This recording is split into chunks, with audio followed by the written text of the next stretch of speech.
Eu tô testando colocar mais entrada de microfone aqui, porque meu microfone ele tá meio que morrendo e o áudio tá ficando muito baixo nele.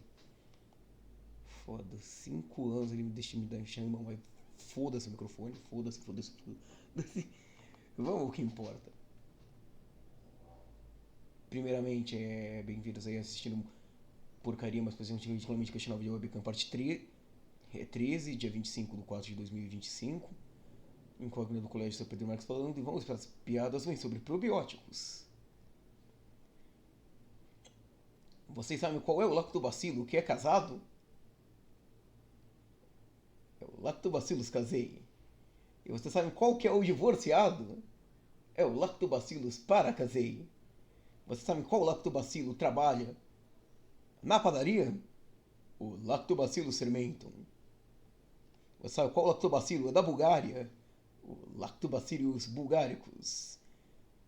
Sabe qual? Pera aí. Caralho, esqueci agora. Sabe qual lactobacillus joga muito vôlei? O lactobacillus saquei. Tinha mais. Você sabe qual lactobacilo é uma criança? O lactobacillus infantis. Você sabe qual lactobacilo é um porre? O lactobacillus adolescentes. Tem mais. Você sabe qual Eu não vou fazer. Você sabe qual lactobacilo tem um membro muito longo? O Bifidobacterium longum. E também tem um membro muito curto, o Bifidobacterium brevis.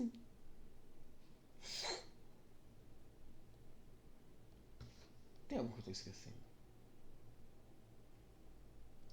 Sabe qual lactobacilo curte usar um ácido? O lactobacilo acidófilos. Puta que pariu, caralho. Muita piada bosta, velho.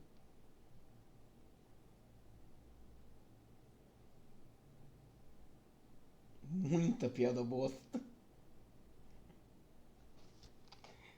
Bora procurar porcaria pra assistir.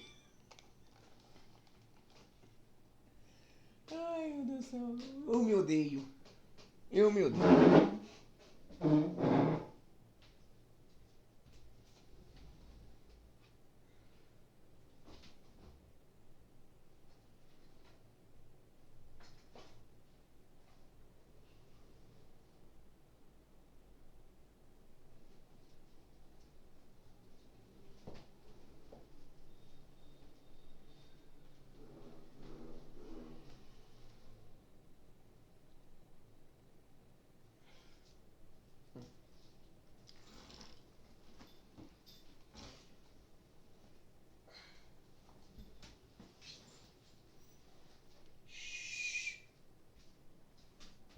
Piada ruim pra caralho. Yeah!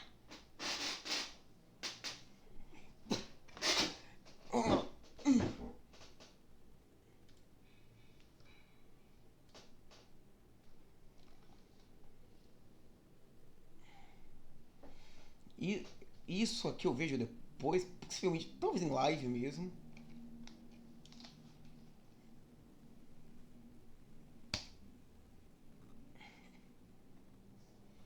Pô, mó da hora, inclusive, o fato do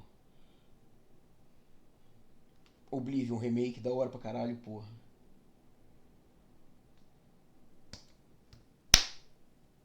Isso aqui é do caralho. Eu vou deixar o vídeo alto, um pouco alto, porque eu tô com não tanto, mas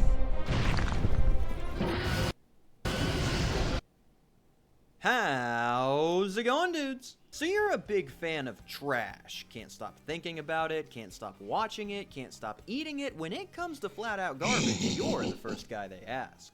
But you have a problem. When you're out playing games, you are missing out on time that could be spent creating waste.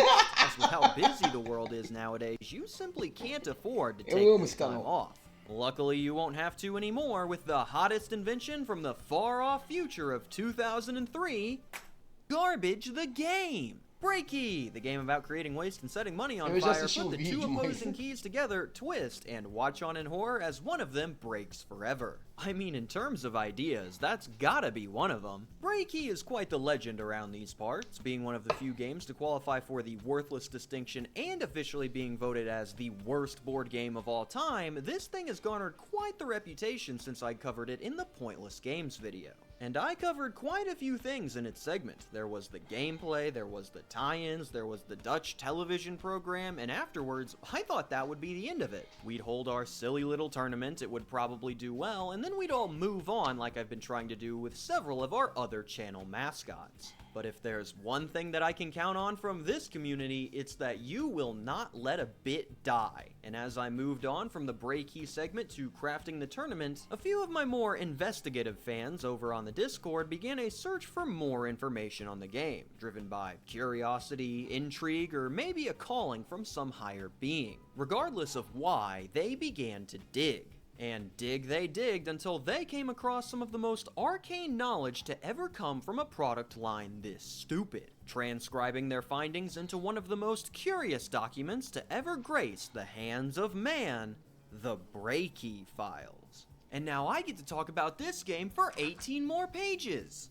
Thanks, guys! A massive shout out to Eddie Keddy, Doesn't Know French, Mitch Watches Berliner, and everyone who helped put this beast together. As contained within these crazed documents, we basically have the full story of Breaky and what happened to it in neat, digestible files. Quite literally in the case of the one labeled The Edible Files. Oh, this one isn't gonna cause my brain melt to flare up at all. So ladies and gentlemen, you'd better strap yourselves in as we uncover the full story behind one of the worst product lines ever put to market, Breaky. But before we go global with this Breaky breakdown, let's set ourselves up for going global with the sponsor of today's video, Saley. Picture this, you love the Dutch Breaky show so much that you decide to visit the Netherlands to get in on all the hype. But once you arrive, oh no! Not only are there no Breakies here, but since you forgot to get a SIM card for this country, your roaming fees kicked in and drained you of every dime you've ever had. How does this keep happening to me? Luckily, Saley is here to prevent this confusion right from the start. Saley is an eSIM service that will allow you to connect to the local network of any country without the hassle of needing to find and install a different SIM card. I have been abroad twice, and I kid you not, the whole time I was petrified of using mobile data without thinking and instantly losing $20 to $30. So you know if I'm ever outside the old US of A again, I'm leaving that stress here with an eSIM my silky smooth brain can't misplace halfway through the trip. All you need to do is download the app, get a plan from one of the 190 countries and 8 regions, activate the eSIM, and you're good to go. Start with Saley before you leave and start your trip off stress-free, and get 15% off your Saley data plan by using code CAMSANDWICH at checkout. Download the Saley app or go to saley.com/camsandwich and start saving on stress. Thank you again to Saley for sponsoring this video. Now let's get back to seeing how much stress Breaky is going to cause me with all of their craptastic ideas. The Breaky files are a collection of findings that are split into 3 major categories: the physical files, the online files, and the marketing files. We'll tackle these in the same order that the document does, partially to not disrespect the clean formatting, and partially because this way we'll get progressively dumber with the things we uncover. So to start us off, let's begin with the physical files. The physical files contain 3 findings that deal with the key's build and functionality, like the first one here that mentions that the brake keys are made from a recyclable material.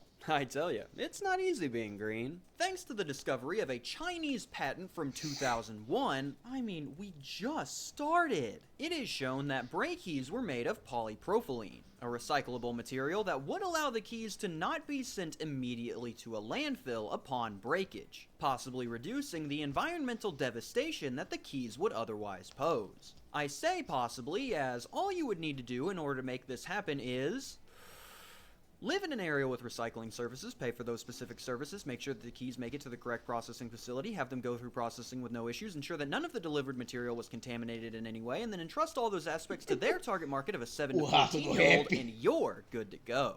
See, if they would have just made them out of glass, we would have no issue here. But if for some reason you can't meet these requirements, you don't have to throw away that broken key just yet, as there's a whole nother way to repurpose your freshly created trash: building crap out of it. On the official website, there were messages and images encouraging kids to take their broken break keys and, using the broken bit as a connector, construct various structures or creations with them using their imagination. This would allow you to get a secondary use for the keys other than keeping them as trophies on that weird battle strap thing, making them ever so slightly less worthless. However, it would be good to remember that these things originally came in packs of 5.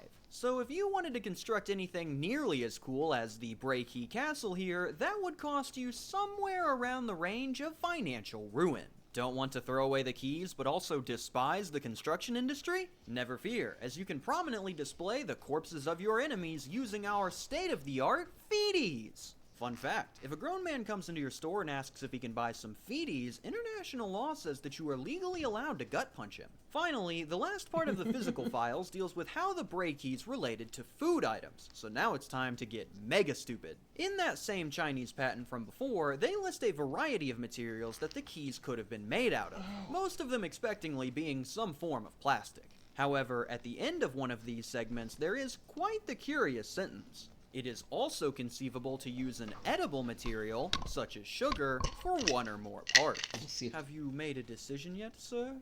Yeah, I'll take the break key platter, but can I get that without the purple ones? I don't like purple. Unironically, if they made it to where after you break a key, you can eat that little useless bit that comes off, this game would be like 7.5 times better. But that's not all for their food follies, as in that same patent, they also talk about food-adjacent options for these bad boys, such as including them in, quote, bags of crisps or boxes of cornflakes as part of a nationwide giveaway. What good would getting one breaky from a box of Frosted Flakes do you? Or by treating them as a coupon where, for example, 10 specimens can be traded for a bottle of soft drink or a tube of toothpaste. Imagina se coletar 10 dessa porcaria quebrada para trocar por uma Coca-Cola ou uma pasta de dente.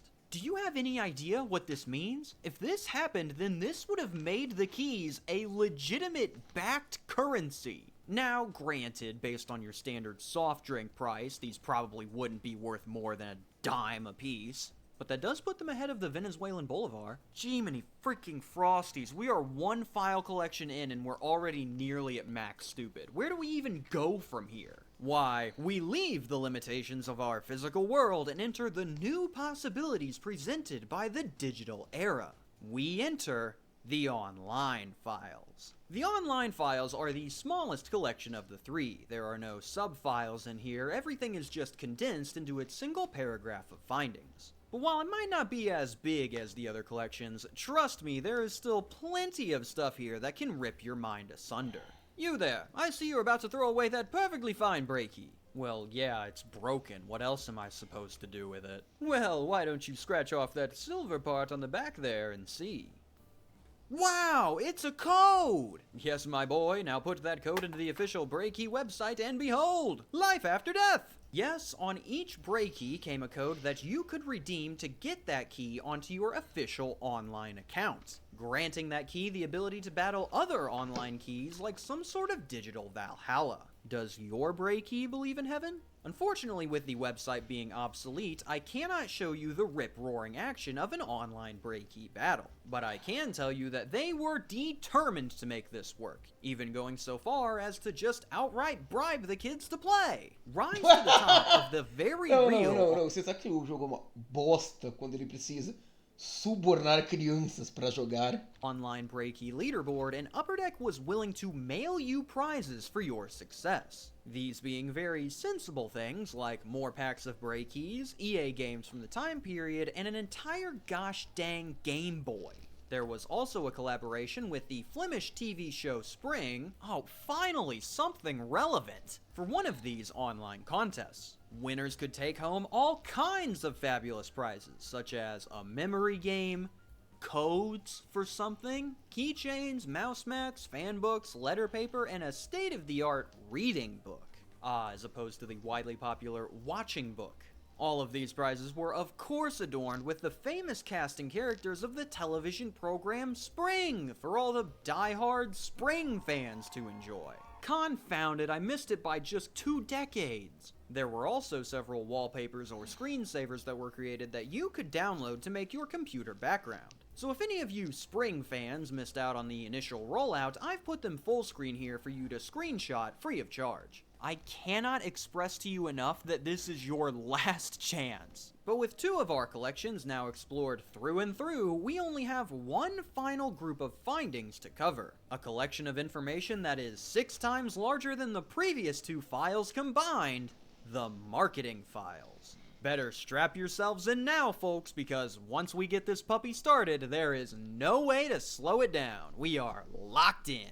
The marketing files contain any and all information that could relate to getting the brand of Breaky out to the masses, as well as the laundry list of problems associated with that mission. If you're wondering how many problems pursuing a target market could possibly cause, well, enough to fill 3 lawsuits, but we'll get back to that. For now, we're going to focus in on what Breaky did to get their items into the hands of children everywhere. We touched on this a little bit in the original video, where they used everything from colorful imagery to tie-ins with popular media to one really weird Dutch television program that was truly one of a kind. And thank goodness for that, as after experiencing that madness, I don't know what I would do if there turned out to be a second television program produced in an entirely different nation.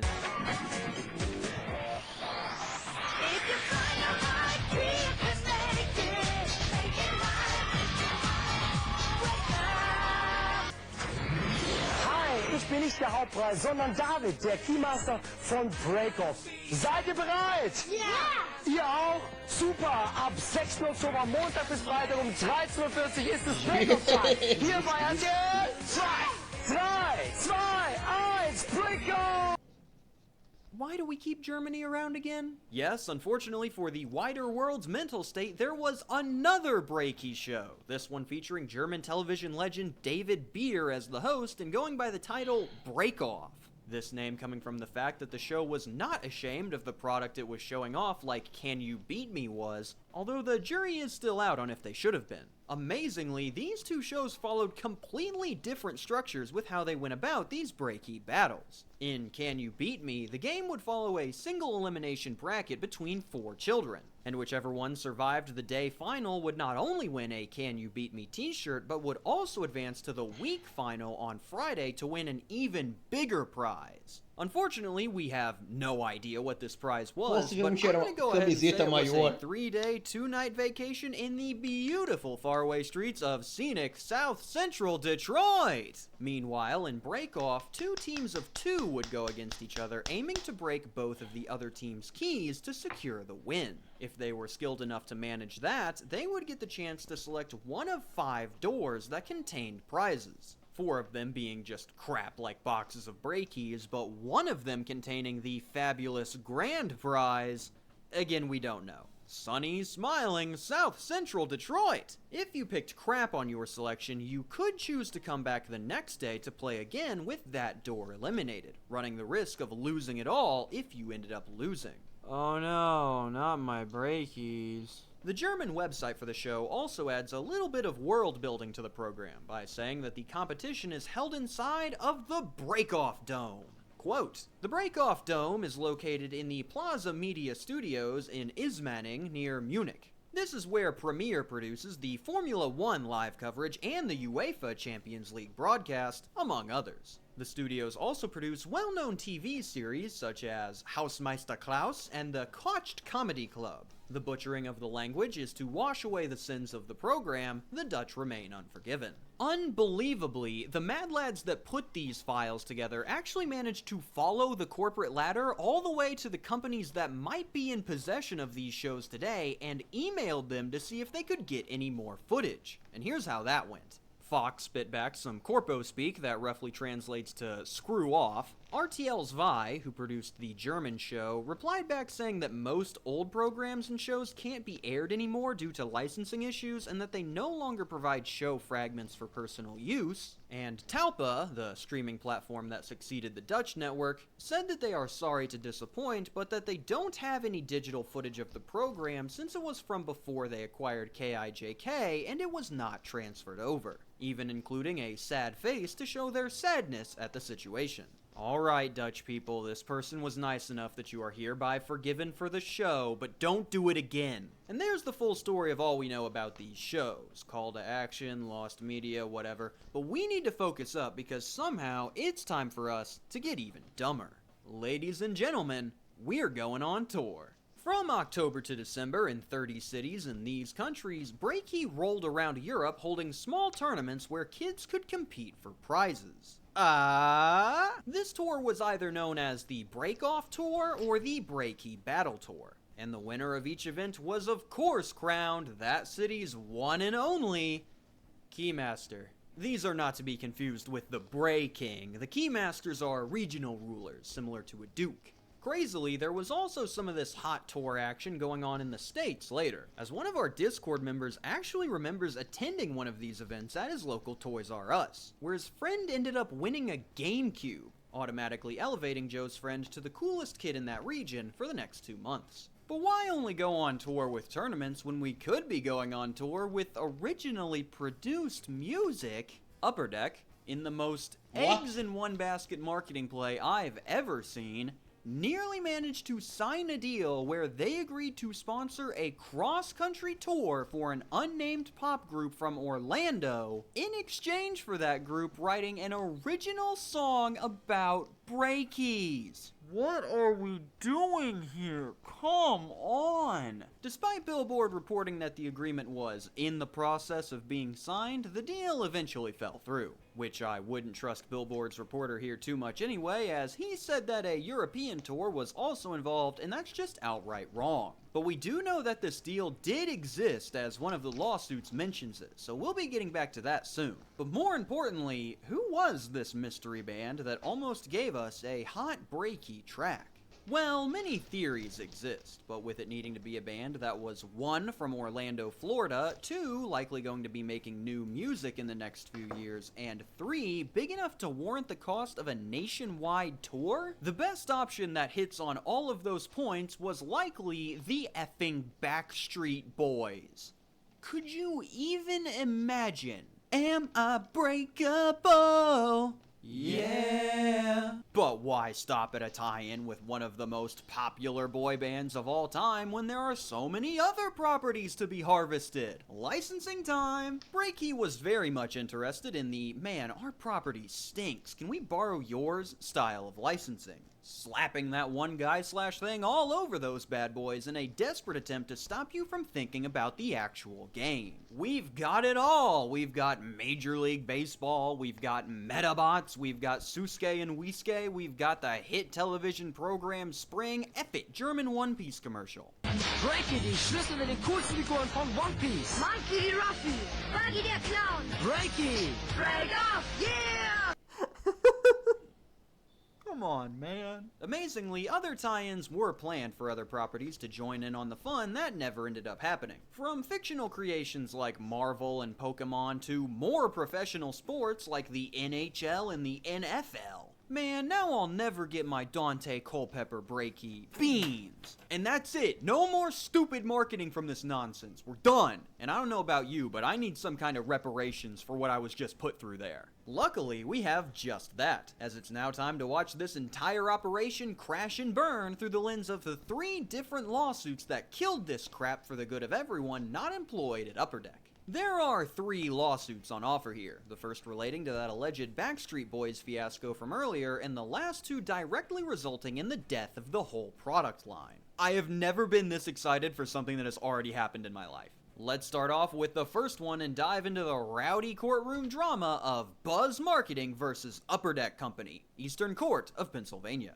Upper Deck contacted Buzz Marketing in January 2003 during their search for marketing firms to help with marketing the launch of Breaky. Upper Deck's then Vice President of Sales, I kid you not, Rich Henry, who is real, alive, and has been working at the Pokemon Company for the last 20 years, met up with Buzz Marketing CEO Mark Hughes at an exhibition in New York in February 2003. After some discussion, Rich Henry asked Hughes to prepare a proposal for Upper Deck to evaluate. 5 proposals were sent from March to mid-April, the first 4 being rejected by Upper Deck, but the 5th one containing an idea so revolutionary that they simply could not refuse. The 5th and final proposal outlined a domestic marketing campaign in which a popular music group would be paid to endorse the product. And on the 14th of May, Rich, Henry, and Hughes had a phone call in which they discussed that 5th proposal. After this call, an amended version of the 5th proposal was sent to Upper Deck, along with a request for a $122,000 wire transfer. Whatever amount of money you think this thing lost, double it and take it from the next project. My work is easy because I use ClickUp. Here's how I keep track of all my tasks. I start by brain dumping everything I need to get done in a list view. Next, I set a priority and a due date to keep things on track. I create custom statuses to organize my progress. 16 days later, on the 30th of May, Upper Deck's marketing manager phoned Hughes to say that she would call him when the 122 bandos was going to be wired. Also on that same day, the marketing director, quote, left a voicemail for Hughes stating that he would be receiving the wire transfer on Monday or Tuesday of the following week. Now, this isn't mentioned anywhere in the doc, but common sense would dictate that after hearing this news, Hughes immediately went, "Aw, yeah!" After this, the article fiasco happened with that entire fake European tour, and then on the 2nd of June, Upper Deck sent Hughes another revised edition of the 5th proposal. And then on the next day of the 3rd of June, Hughes sent Upper Deck more revisions of the 5th proposal. Later the same day, Upper Deck responded with yet more revisions to the 5th proposal. 8 days later, on the 11th of June 2003, Rich Henry called Hughes to inform him that Upper Deck would not be launching the Breakey product and therefore Buzz marketing services would not be needed. Imagine, 122 bandos. Gone! Henry also requested an itemized list of Buzz Marketing's costs for reimbursement, which Buzz Marketing submitted, but Upper Deck never paid, so now it's lawsuit time. We've got quite the match here on our hands, ladies and gentlemen, as Buzz Marketing is coming in with a 4-pronged attack. We've got breach of written contract, breach of oral contract, breach of implied in fact contract, and unjust enrichment / quantum merit. Let's see how they did. Parts 1, 3, and 4 were all thrown out immediately as there was never a written contract. Buzz's evidence for implied in fact was dismissed as hearsay, and they just immediately gave up on their own 4th point. Not a great start. They did still have their second option though, and you only need to win one. So let's see how breach of oral contract held up. According to Buzz Marketing, an oral contract was formed on the 14th of May during the phone call between Henry and Hughes. However, based on previous precedent, the 5th agreement contained language that signaled the intent of both parties to execute the agreement in writing. Furthermore, the fact that there were modifications to the 5th proposal after the 14th of May suggests that there could not have been a contract on the 14th of May. In other words, they're screwed. It is so over. In the end, summary judgment was granted to Upper Deck, the case was closed, and they started off 1-0 in the civil court. But that was really more of a warm-up round. Heck, the opposition even surrendered on one of their own claims. The next bout is not going to be as easy, as now we have entered the main event and the biggest reason as to why this product line ever died off in the first place. Ladies and gentlemen, it is time for Upper Deck Company versus Breakey International, Southern District Court of New York. As a background, the ferocious Breakey marketing and even the keys themselves completely vanished out of nowhere sometime in the second half of 2004, followed by their various websites in early 2005. This rapturous event of the entire Breakey brand was seemingly kicked off by one minor miscommunication between Upper Deck and Breakey International that eventually led to the lawsuit that killed the entire idea. So let's see for ourselves what exactly happened here. In July 2002, Ken Ross from Breakey contacted Richard McWilliam from Upper Deck to propose a cooperation between the two companies with regards to the new Breakey game. A few samples of these keys were sent over, and much later, on the 15th of November 2002, both companies came together and signed the updated Breakey license agreement. So Upper Deck didn't even create the Breakey line. Somebody else made this garbage on their own, showed it to Upper Deck, and they went, "What a great idea!" and just started throwing money at them. Part of this agreement was that Breaky was going to help Upper Deck create a website for the online portion, which is going to become very important soon.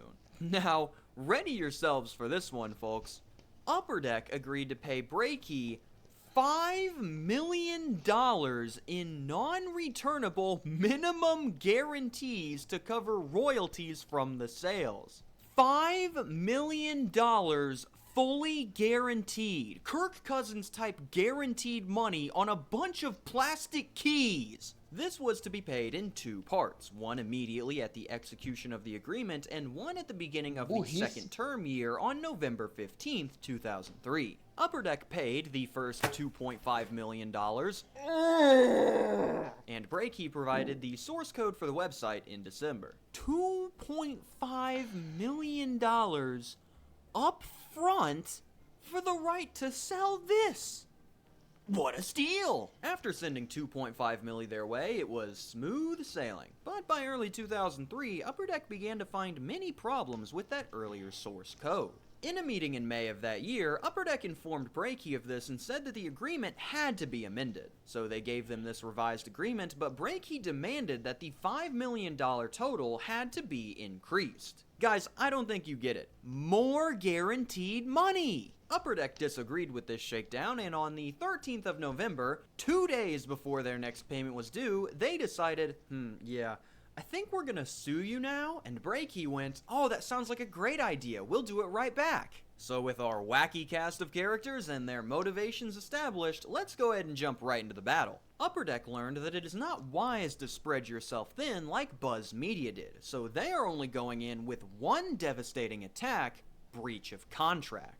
As it had reached the date where Upper Deck owed the other half of their fully guaranteed money, Upper Deck had to pay Breaky $2.5 million, but refused to do so because it argued that the source code that Breaky provided for the Breaky.nl website was not sufficient to host an online competition with a lot of different users in multiple different languages. Breaky then shot back and argued that it was just there to provide the source code and was never required to make sure it fulfilled those requirements. Your Honor, we're just here to provide the code. We were never contractually obligated to prove that it actually worked. Breaky moved for a summary judgment to dismiss the lawsuit, but was denied. After this, literally nothing happens. The lawsuit just ends here, so I think this was just to determine whether or not the case would be thrown out. It wasn't, so with neither company really winning here, we're just gonna call this one a draw. But now it's time to hit the real deal. The big kahuna. The one and only. The finale of all finales. Ladies and gentlemen, it is time for Upper Deck Company versus Breaky International 2. Southern District Court of New York.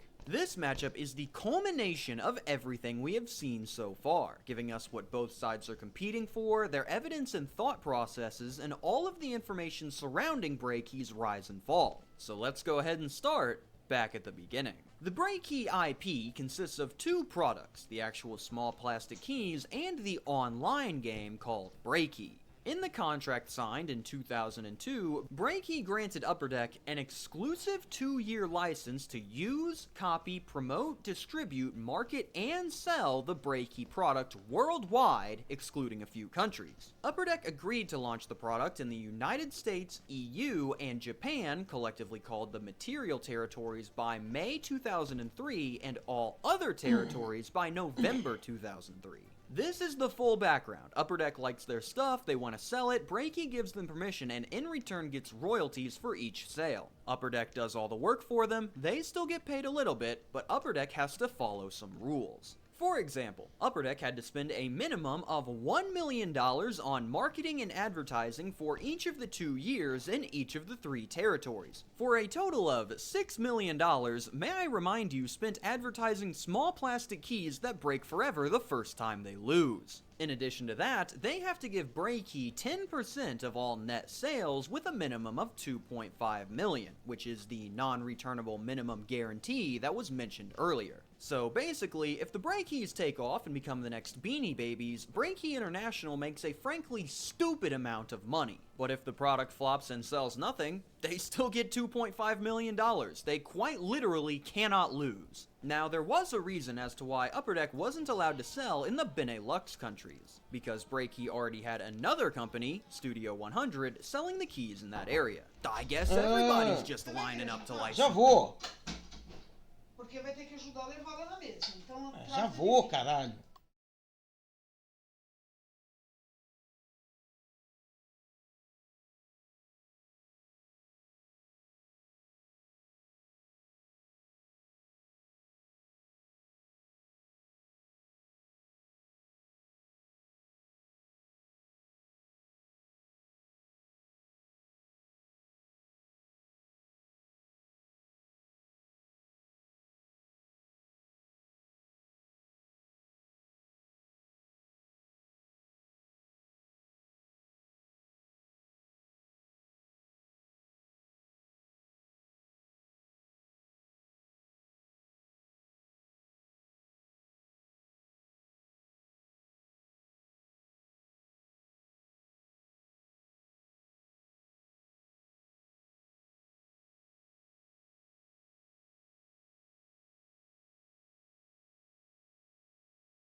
Voltamos!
these things. Studio 100 was the exclusive distributor for Breaky in Binning Looks. It bought 15,000 boxes of the Breaky product and then sold them from December 2003 until May 2004, before terminating the agreement in June of that year. Probably when they realized that this might be just a little bit ridiculous. Now, we need to do a quick rapid fire of information before we move on, or else you're gonna lose a lot of context. Breaky believes that the wholesale revenue of Breakies are between $29 and $54 per box. Wow, that is a complete ripoff. Screw you, buddy. The Breakies were produced in China, which explains the Chinese patent that was in the physical files. And lastly, the Studio 100 boxes were delivered in December 2003 and stopped being sold in early June. Got all that? Alrighty, back to the action. According to the managing director of Breaky, Studio 100 reported that they had sold 70% of the inventory after 3 months. He was also informed by Studio 100 that they believed all 15,000 boxes were sold, but were not certain as the keys were sold in a joint venture. In other words, they sold out.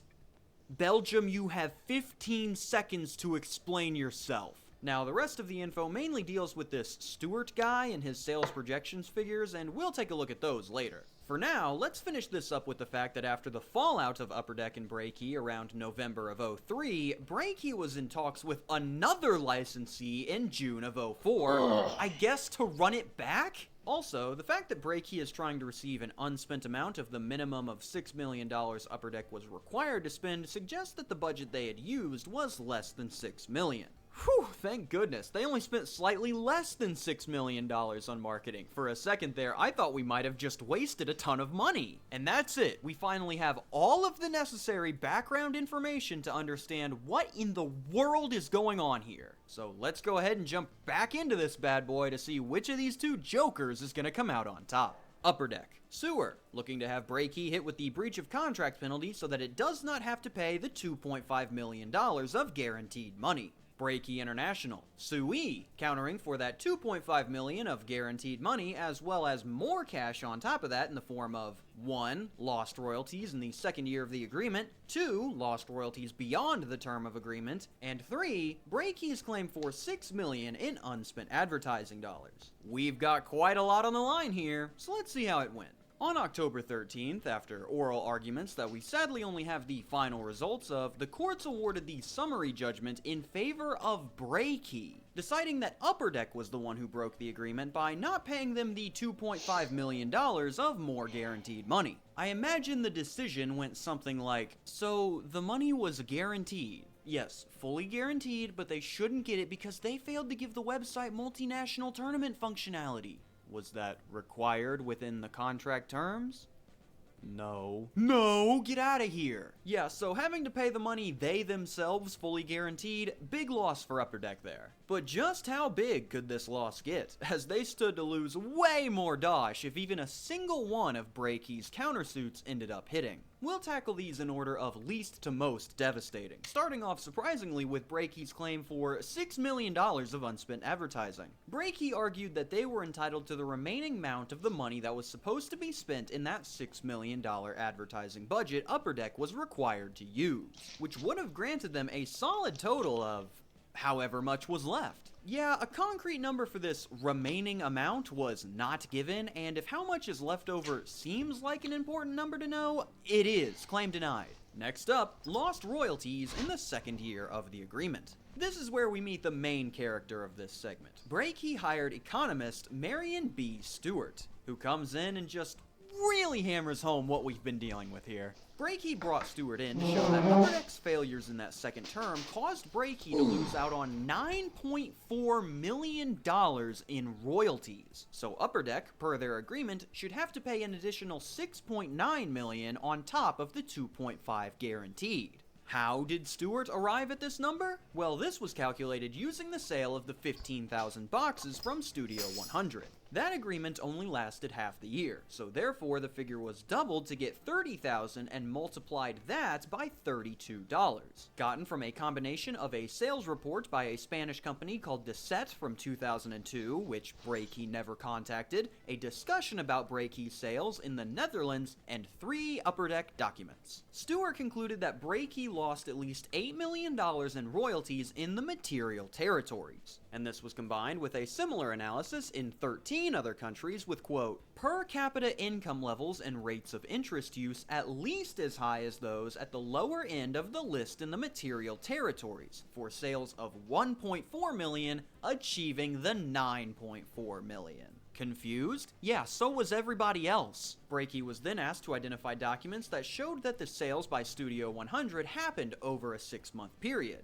It instead submitted a declaration by Breaky's managing director, which stated that this happened because the boxes were delivered in December 2003, Studio 100 stopped selling the boxes in early June 2004, and Studio 100 did not return any unsold boxes to Breaky, which was allowed under the license agreement. And if they didn't return the boxes, this must mean that they sold them all, yeah? Checkmate. That is not admissible evidence! Stewart then pointed to other data that was evidence for Upper Deck making sales greater than $25 million, all of which were also dismissed. I can't believe they were either, not when he was using rock-solid data points like these. A single comment by Upper Deck CEO over dinner where he said the product would generate $120 to $180 million in sales each year. An internal Upper Deck document titled Brand Strategy that notes a worldwide launch and lists among their brand objectives generating $50 million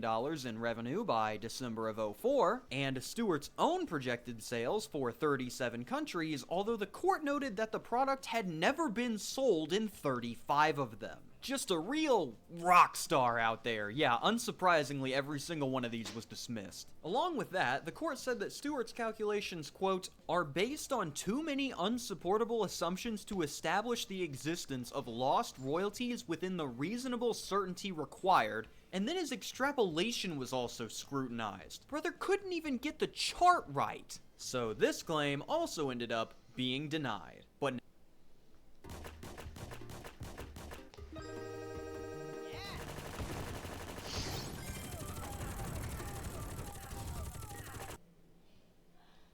But Ou never seja, fear, we've o cara chegou lá, o juiz chegou lá, e quais são as provas disso? Aí o cara chega assim, eu inventei tudo. still got one left, and it blows all of this other noise out of the water, as this is Breaky's chance to really rake in the cash with lost royalties beyond the term of agreement. Breaky argued that it could have made more money in a future license agreement, but that it couldn't now because of Upper Deck's wrongful conduct screwing over the brand perception. Dude, I can't believe Upper Deck made us look like a complete waste of plastic and resources. What the balls? To figure out just how much Upper Deck shenanigans cost them in the long run, they brought their boy Stewart back in to ring in this home run, and he came up with the totally reasonable figure of $19.6 million.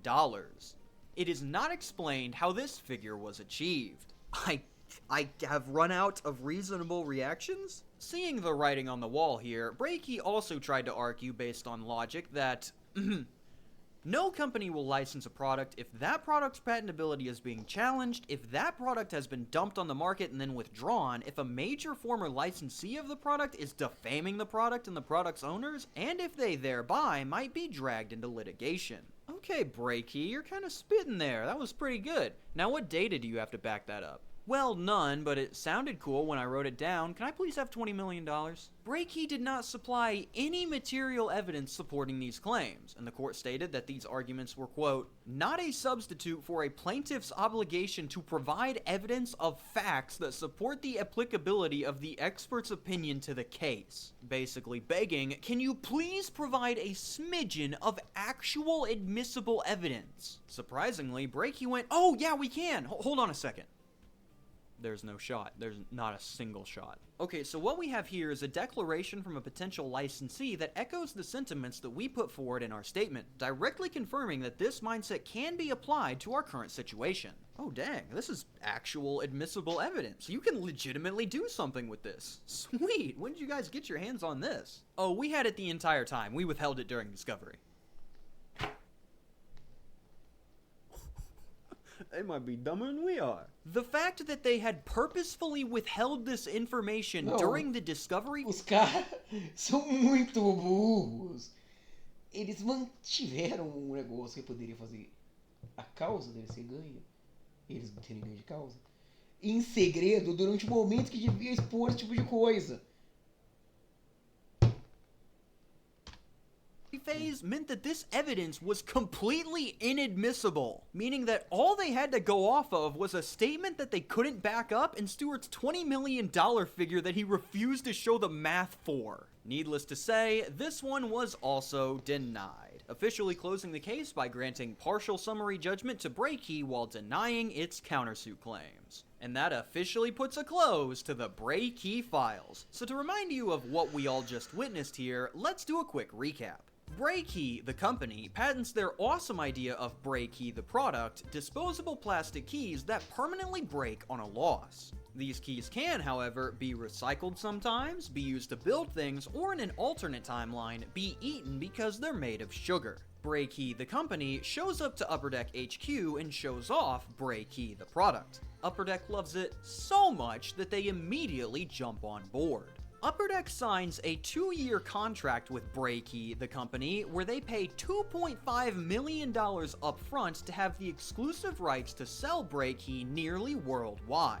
Breakey, in return, needs to give them a source code for a website. Upper Deck cashes in every favor they've ever had to get Breakey, the product, tied in with shows, sports, and characters, commissions a traveling tournament all over Europe, holds a few of them in the US at various Toys R Us locations, makes 2 separate European television programs all about playing the game for prizes, and allegedly commissions the Backstreet Boys to write a song about the keys in exchange for bankrolling a nationwide tour. After doing all of this, Upper Deck is so upset that their provided website does not contain multinational tournament functionality that they sue Breakey to withhold the extra $2.5 million that they previously guaranteed, ruining the relationship and killing any chance of Breakey succeeding. Breakey, of course, wins the lawsuit because the money was guaranteed, but fumble around in the courtroom so much that their countersuits are denied and they don't get a cent more than their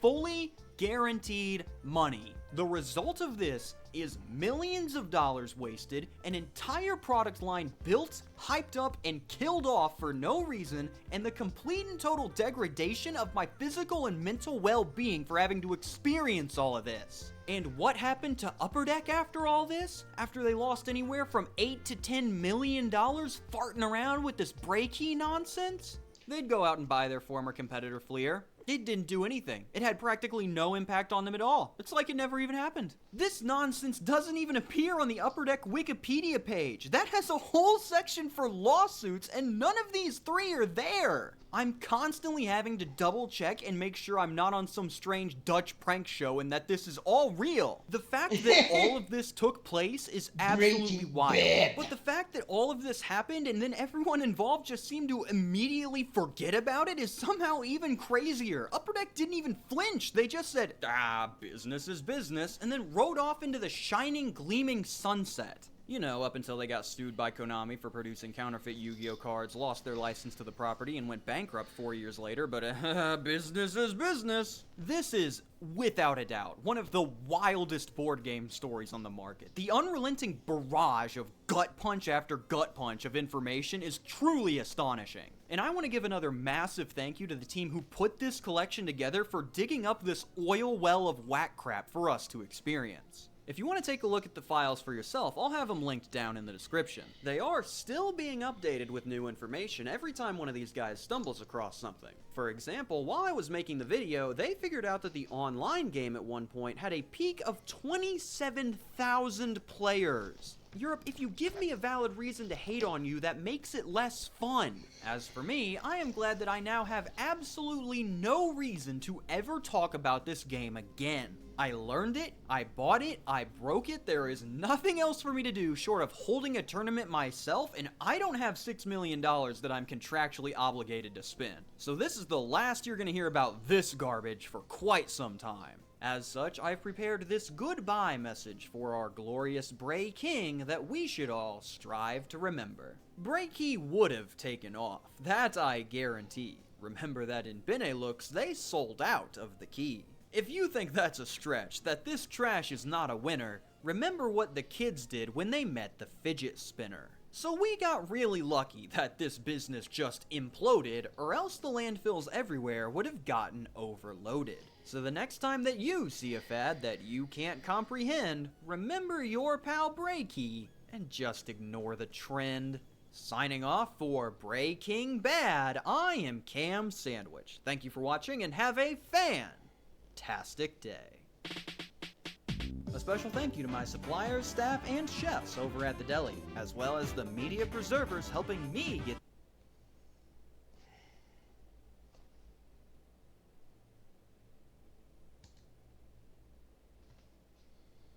Olha só que maneiro, o jogo Glover, mais um dos clássicos que foi revivido com relançamento oficial pelo nosso parceiro brasileiro Killbyte Interactive. Esse jogo é um cult classic que foi lançado no final de 1998 para Nintendo 64. Um platformer coletatom que você controla a luvinha Glover e precisa recuperar as bolinhas espalhadas pelo mapa. Com gráficos carismáticos, cheios de puzzle e bichinhos olhudinhos para você derrotar, enquanto ouve músicas divertidas bem estilão jogos dos anos 90. Como eu estou zerando, analisando jogos em ordem de lançamento aqui na série Zerando 64, Glover vai ser analisado por completo quando chegarmos nos jogos de 98. Talvez isso demore um ano ainda. Porém, você já pode jogar a nova versão relançada que está nas plataformas modernas. E, inclusive, acabou de receber uma atualização que deixou o jogo ainda mais fiel ao original de Nintendo 64. E eu realmente gosto desses relançamentos mais fiéis, que mostram os jogos como eles realmente eram. E reviva esse clássico com desconto usando nosso cupom especial, o Wilson64. Apenas para a versão de PC por tempo limitado, no link que está no comentário fixado desse vídeo. Lá você também pode escolher o jogo na plataforma que você quiser. E obrigado Killbyte por apoiar o canal e a série Zerando 64. Mal vejo a hora de zerar Glover nesse desafio. Sejam bem-vindos ao Zerando 64, a série do desafio de zerar todos os jogos do Nintendo 64. Chegamos num joguinho simples que eu adorava quando criança. Chameleon Twist, lançado no final de 1997, zerei ele em live em março de 2025. Esse era um dos poucos jogos que eu jogava e zerava várias vezes na época. E fico feliz de ter essa fita hoje na coleção. Ele é bem carismático e amigável para crianças, apesar de super simples graficamente. O visual desse jogo é muito básico, os personagens são bem low poly, com animações bem simples e os cenários hiper básicos. A maioria das salas são simples quadrados, sem muita complexidade, e a maioria dos inimigos são sprites 2D, de papel. Isso até possibilitou o jogo a ter muitos inimigos de uma vez só na tela, e às vezes até chega a ser impressionante a quantidade de coisa correndo por aí. A performance também não impressiona, o jogo roda próximo aos 30 frames, e não engasa graças aos gráficos simples. O jogo foi publicado pela Sunsoft, e eles eram bons na época do Nintendinho, principalmente na parte da música, e de fato a música aqui é boa pacas. São alegrinhas, infantil, mas são mó diversas para um console de fita sem espaço para nada.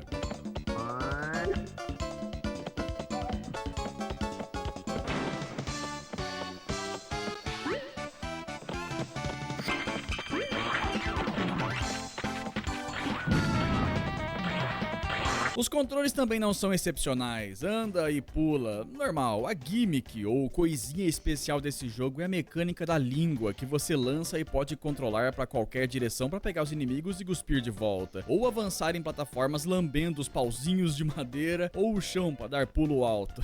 Esse vídeo vai ser cheio de frase duvidosa com lambida, né? Pra zerar ele eu só preciso finalizar a campanha mega curtinha de apenas 6 fases, sendo que uma é um tutorial. Ele até tem um modo multiplayer Spear, e é só um mata-mata atirando inimigos e lambendo os outros pra derrubar das arenas. A gente não jogava isso na época, pois achávamos bem bobo. Eu detestava como era só uma plataforma voadora num fundo preto sem vida, na impressão que o jogo é inacabado, saca? Parece até uma demo simples de jogos que vinham pra computador em CD de revista. Mas vamos lá, nas opções mal tem o que mexer e então nem tem dificuldade pra mudar. Podemos escolher um dos 4 personagens, nesse caso não sei se um é melhor que o outro, então fui com o azulzinho padrão. E depois vemos um filminho do coelho do Alice do País das Maravilhas atrasado e o camaleão azul segue ele e se transforma em humanoide no mundinho mágico do jogo. Primeira fase na floresta é talvez a fase mais bonitinha do jogo. São caminhos levemente complexos com vegetação, rios e inimigos espalhados. Mas isso aqui é um tutorialzinho disfarçado para ensinar a gente as habilidades que temos. E até dá pra ir diretão, ignorando tudo, mas tem umas coroas espalhadas pelo cenário que destravam fase secreta. Então eu fui pegando o máximo de coroas que eu consegui durante essa zerada. Depois entramos numa caverna que a fase começa de verdade e o jogo fica mais padronizado pelo que ele é. Daqui pra frente o jogo é apenas salas com desafio ou quebra-cabeça pra resolver. A câmera é fixa, mas podemos girar ela. Porém, ela geralmente já enquadra a sala inteira logo de cara, já mostrando a saída e os inimigos. Passando por essas salas de caverna, chegamos no primeiro chefe, que é um macaco loiro de Ray-Ban.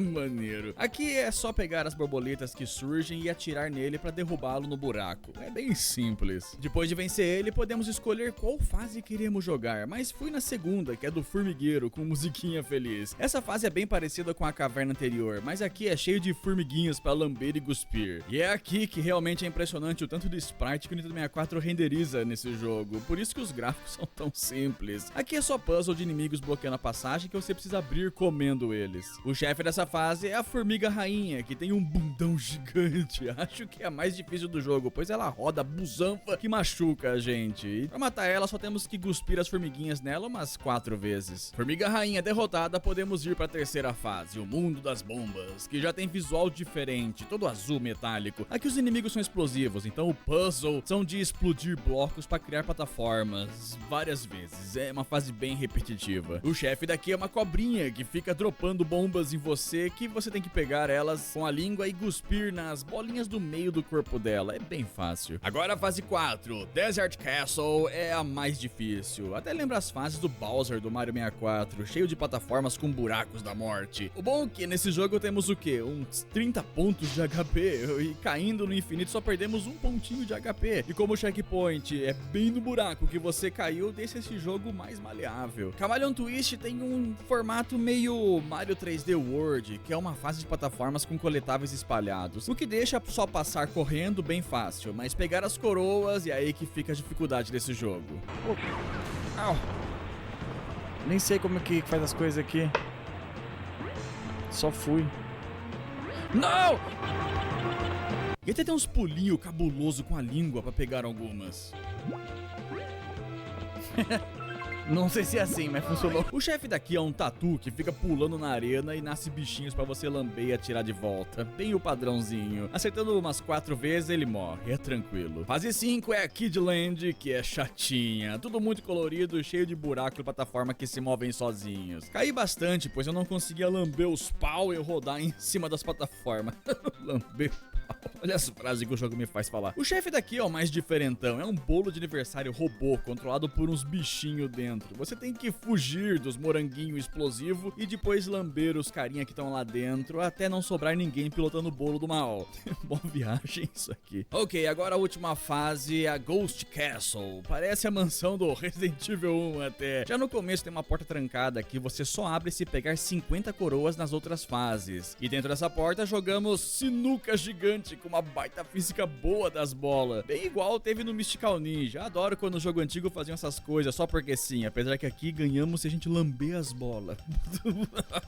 Só frase de ouro. Agora a fase em si é bem boba. Tem muita sala vazia com plataformas mais fáceis do que as fases anteriores até. Aqui somos atacados por mobílias possuídas e foguinhos do mal, mas nada é difícil. O último chefão também é uma tolice. É um megazord de tralhas, madeira aí. Eu morri pela primeira vez aqui nessa zerada zerada, pois entrei no chefe sem vida, só por isso mesmo. Pra matar ele, temos que lamber as bolinhas coloridas dos braços dele. E depois ele se transforma num tanque de guerra super rápido, que foge e atira em você sem parar. Mas é só fazer um escudo de língua que você pega todos os projéteis. Mas o pulo do gato aqui é que temos que cuspir tudo de volta sem errar muito, já que o chefe se cura bem rápido. Em algumas tentativas eu já consegui fazer um combão de tiro e BAM! Chefe derrotado e jogo zerado. Nos créditos vemos o nosso boneco pulando numas plataformas no céu. Mó bonitinho, é tipo uma fase secreta, é? No final o coelho fala que foi uma aventura divertida e voltamos pro mundo real, ou sei lá. E a gente volta a ser um camaleão de verdade pulandinho de alegria. Porém agora olha a merda que eu fiz. Como eu zerei o jogo só em 2 horinhas, eu decidi fazer 100% nele, voltando nas fases que eu não peguei todas as coroas depois de zerar. Porém, depois do filminho final, o jogo volta pra tela de menu principal e eu esqueci de salvar o jogo. Meu file nem existia aqui, pois eu joguei o jogo tudo sem apertar Start e salvar manualmente uma única vez. Salve pro save manual, ele tem razão, save automático é golpe, que eu achei que tinha aqui, né? Então, ainda bem que eu joguei numa sentada só, mas não deu pra fazer 100% por causa disso. Poxa, só porque o jogo é gostosinho eu queria continuar jogando. Às vezes eu esqueço que jogo velho a gente tem que salvar manualmente. Meu Deus. De qualquer forma, Camaleon Twist recebe a nota 6 de 10, com a medalhinha legal. É um joguinho gostosinho de jogar, mas extremamente simples. Vou repetir essa palavra bastante agora. Gráficos simples, ainda mais sendo lançado após 007 e Diddy Kong Racing. Jogabilidade simples, história simples e dificuldade simples. Bem amigável para crianças mais novas que ainda estavam acostumando com jogos 3D na época. A música e a mecânica da língua são as coisas mais especiais aqui. Parece que a versão japonesa tem até mais salas e desafios, e também dá pra destravar uns camaleão novo. Porém, não consegui confirmar isso por causa da minha burrice de não dar save no jogo. É um joguinho levemente acima da média, ele apenas existe, nem sei se rola recomendar ele pra você jogar. Acho que só vale rejogar isso se você tiver nostalgia por ele, senão é bem isso que você viu, coisa simples.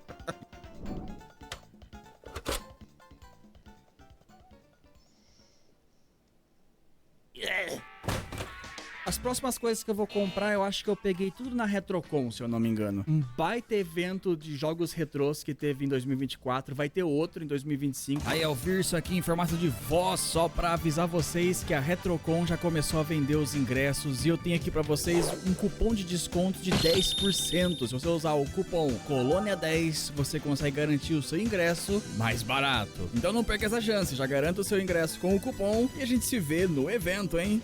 Vejo vocês por lá. O panfleto tem um espaço para assinatura dos youtubers e eu tô aqui bem no final, porque eu sou o pior de todos. Se você for na Retrocon desse ano, pega o panfleto e pede pra gente autografar o panfleto pra você marcar toda a figurinha e depois vender por milhões de dólares, ou não, sei lá. O link do site dele está no comentário fixado desse vídeo.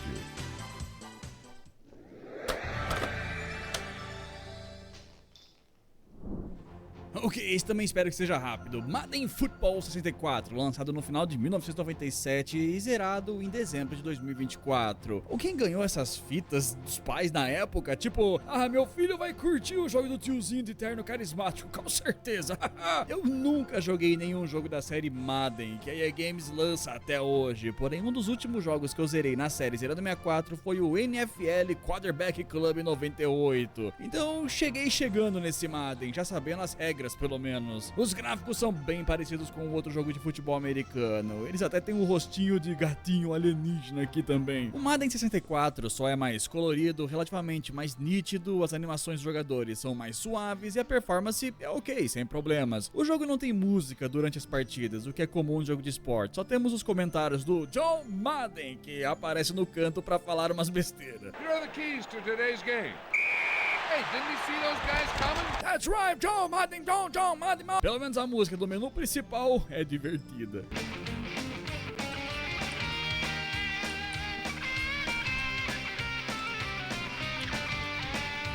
Mas nada consegue combater a abertura desse jogo, que parece normal, com os jogadores jogando aí, mas do nada aparece uns planetas explodindo. O que era pra ser isso? Olha que incrível. Aô! Uou! What the hell, man? O que é isso? Olha lá! Ele explode um planeta. Oh! A pior parte desse jogo é que os menus são uma bagunça. Eu não sabia onde eu tinha que ir pra zerar isso. Então deixei a dificuldade no padrão, que é o Pro. Só desliguei a fadiga dos jogadores nas opções, pois isso deve encher o saco no campeonato. Então eu fui na Season, que preciso jogar a temporada inteira, de 20 jogos. Desgraça. Escolhi o time dos 49ers de São Francisco, pois foi o time que usei no último jogo. E também porque agora eu tenho uma camiseta deles que achei numa riachuelo perdida da vida aí. Na primeira partida, depois de entender os botões de tocar a bola ou bater nos inimigos, eu consegui fazer jogadas muito boas na estratégia Shotgun, que atiro a bola para um amigo lá na frente. Assim eu já fiz 4 touchdowns e venci sem problemas. Ganhando a partida não acontece nada, não tem nem comemoração, é bem broxante. Pô, nem pro Madden entrar na tela falando eu fui treinando mais e ganhando as partidas sempre no positivo. Era tipo 13-0, 21-0. E o quarto jogo, acho que eu exagerei, mandando 41-6. Eu tô detonando, futebol! Até abri uma cerveja e salgadinho pra entrar no clima com a minha camisa de time. Só faltou aquelas luvas de dedão vermelho, sei lá, que aquilo. Tem no YouTube. Caralho! Jay Williams. Eu joguei tão forte que precisou vir uma ambulância buscar um jogador inimigo bunda mole que quebrou o braço. Não aguenta, bebe leite, palhaço. Pô, eu virei fã do meu jogador Jerry Arroz aqui, o Jerry fucking Rice. Ele vai ser o melhor jogador do Super Bowl. Fiz muitos touchdown com ele, pois lanço a bola pra ele na estratégia Shotgun e ele agarra bem e corre rápido pacas. E ele tem as melhores comemorações de touchdown que eu já vi. Essa daqui é disparada a melhor de todas. Cara, acabou minha cerveja. Vai, Rice, dança. It's all over now, baby! Cara, que boneco incrível.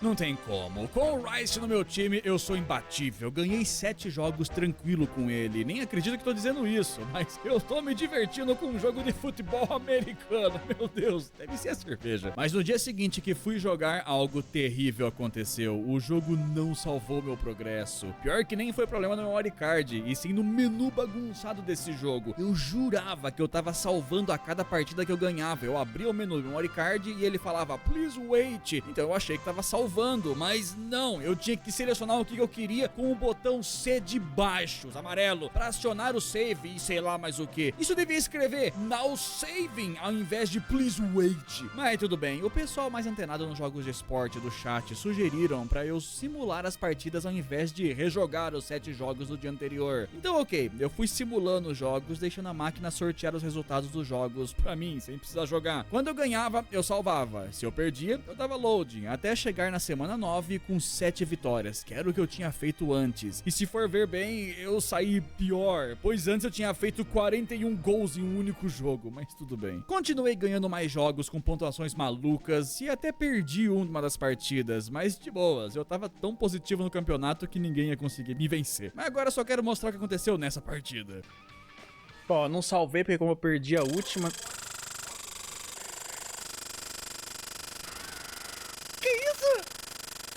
Oh no! John Madden is crazy! Só porque eu não salvei! É o melhor jogo que joguei na minha vida. Na partida 12, acho que tava mudando a estação do ano e foi num jogo chovendo, mas aparentemente não influenciou em nada sem ser deixar a tela mais escura, pois eu ganhei de 42-7. Ninguém pode impedir o Jerry Rice. Come on, Jerry! No jogo 14, tamo indo de boas, até que... Nossa, quebraram o Rice. Perdemos o Rice nos 3 últimos jogos. Quebraram a mão do Jerry Rice e ele vai ficar fora nos últimos jogos da temporada. Os inimigos marcaram meu menino, pior dia da NFL, misericórdia, não sei o que eu faço. Bom, eu troquei pra um tal de Strokes, que não é tão bom quanto o Rice, mas deu pro gasto. Esse jogo até tem um sistema de contratar outros jogadores. Eu tinha verba de sobra pra pagar os milhões de dólares para qualquer um, mas ninguém tinha um status tão bom quanto o do Jerry Rice. Ele tinha quase tudo 90 de velocidade, 90 de força, enquanto os outros estavam tudo nos 60 e 70. Comprei o menos piorzinho pra continuar e até deu pra obter vitórias com ele, mas estava mais sofrido, não consegui fazer goleada e acredita que também quebraram um jogador novo que eu acabei de comprar. Faz valer meu dinheiro. Tô cansado de gastar dinheiro com tolices. Boa, Owen! Salvou o time. Não, não salvou não. Mataram ele. Acho que mataram mesmo. Aí é sacanagem. E a partir do jogo 17 começa os playoffs, ou mata-mata, torneio de grade. Teve partida com neve, que é bem bonitinha. Ela tem profundidade sem estragar frames. Parece que a EA Games tá aprendendo a usar o Nintendo 64, né? Foi às 9 horas de gameplay que eu cheguei no último jogo, que seria o Super Bowl se a EA Games tivesse os direitos aqui. Jogamos contra o time de Denver. Tive que resetar algumas vezes, pois eu não consegui encontrar um bom substituto pro Jerry Rice. Só isso, o bot nem tava mais difícil, era só o meu time que tava pior por causa disso. Todo mundo era ruim pra pegar a bola, deixavam cair no chão, sempre quando eu mandava a bola pra eles. Até que encontrei um tal de Carrier, que mudou completamente o jogo. Ele pegava bem os meus passes e conseguia marcar touchdowns. Assim, finalmente ganhei de 20-3. E enfim, venci a temporada de 20 partidas depois de quase 11 horas de jogo. Com isso, vemos o filminho irado do troféu brilhoso, feio, num palco e um texto voando falando que somos campeões. Poxa, nem pros meus jogadores entrarem em cena pra pegar o troféu, paia. De qualquer forma, essa foi pelo Jerry Rice, melhor jogador que eu já tive. E depois voltamos pro menu principal. E é isso. Bom, pelo menos teve um filminho, né? A maioria dos jogos de esporte mal tem isso. Esse jogo até tem uns códigos de trapaça pra deixar o jogo mais fácil ou zoar a porra toda, mas todos os códigos que eu vi na internet estavam errados. Então eu não sei se fui eu que não sei.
Quer alguma coisa?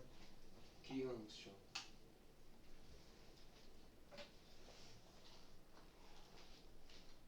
Ah, tá aí. Ó. Não tá pronto ainda, não tá terminada, mas tá aí. Dado pra caralho. Ainda tem muito espaço em branco aqui, ó. Aqui, ó, tá vendo? Tem muito espaço pra colocar pet, ó. Aqui também, ó. Tipo, dá uma olhada aqui. Tem muito espaço ainda aqui pra entupir de pet aqui, ó. Aqui nem tanto assim, peraí. Desse lado aqui, ó. Ainda tem espaço aqui. Aqui pra colocar pet. Tá aí.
Ainda tem espaço branco aqui também, nessa parte de cima.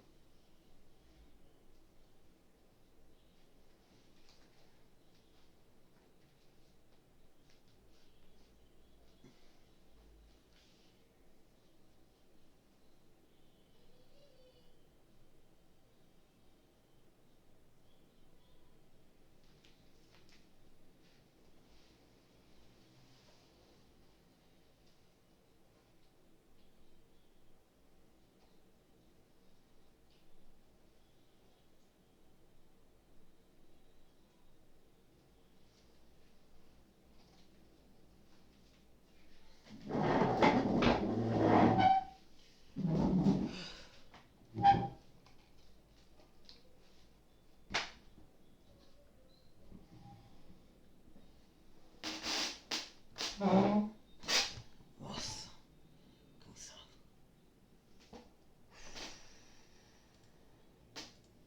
Tem que fazer os códigos ou se é a IGN que tá errada. E conhecendo a IGN, é claro que foi eles. Contudo, o Madden Futebol 64 recebe a nota 7 de 10, com uma medalhinha legal. Sem zoeira, o jogo não é ruim não. Gráficos bacanas, performance boa pra caramba.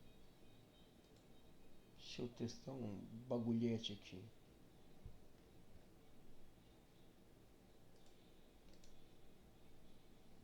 Tem como duplicar? Tem.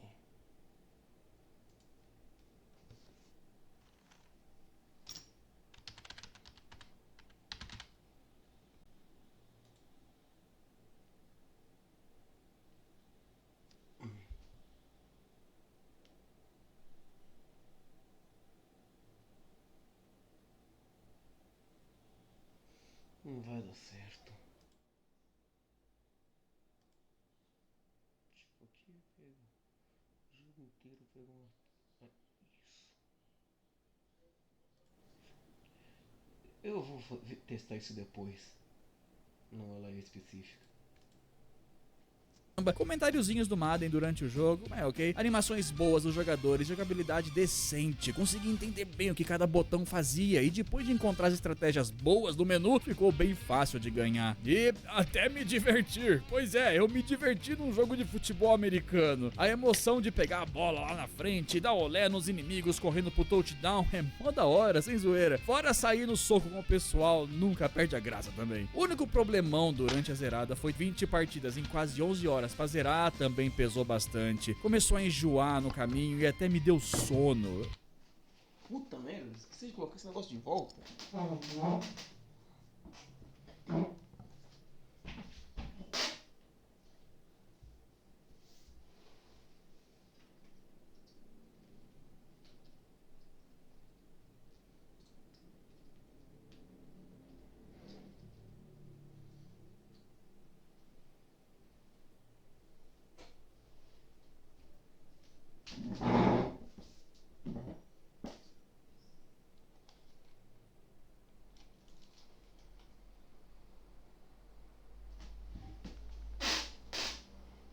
Mas eu tô ansioso pros próximos Madden, pois agora eu quero ver o que eles melhoraram graficamente e rezar pra não durarem mais de 10 horas de jogo, poxa vida. Me deixa só zerar o campeonatinho pequenininho que tá bom.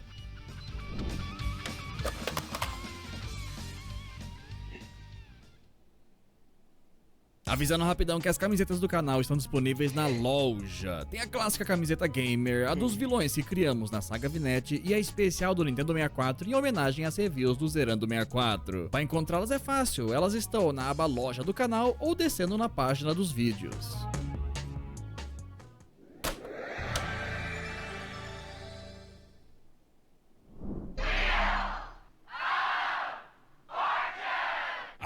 Chegamos num jogo definitivamente que foi feito. Wheel of Fortune, lançado em dezembro de 1997. Eu zerei ele em abril de 2025 em live. Acredite ou não, esse jogo foi especial quando ele lançou.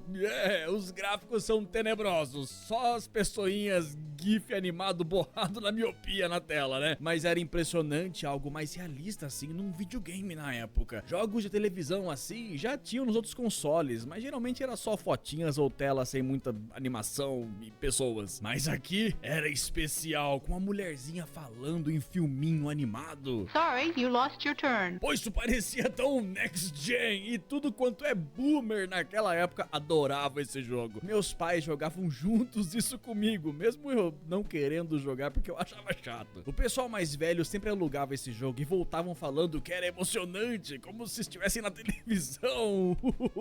E eu até tenho essa fita aqui original, que acreditem, essa fita era do meu vô, aquele que eu fiz jogar Tetris no VR. Ela tá bem conservadinha, pois apesar do meu vô gostar desse jogo, ele não joga muito, pois precisa saber inglês pra jogar isso. Bom, como eu falei dos gráficos, vamos ser sinceros, é bem feio. Na época impressionava bastante, pois a gente não manjava do assunto e éramos facilmente ludibriados por pessoas que pareciam ser de verdade na tela. Os sprites dos personagens são muito borrados, nem dá pra ver o rosto das pessoas aqui. Os cenários do show são super simples e a câmera mal mostra ele pra gente ver os enfeites de cenário. A coisa mais bonita aqui é a roda, que é a roda, a roleta, sei lá. Pelo menos a performance é suave, mas o jogo mal se mexe de qualquer forma. Se ele rodasse a 5 frames, nem daria pra perceber, saca? Já as músicas...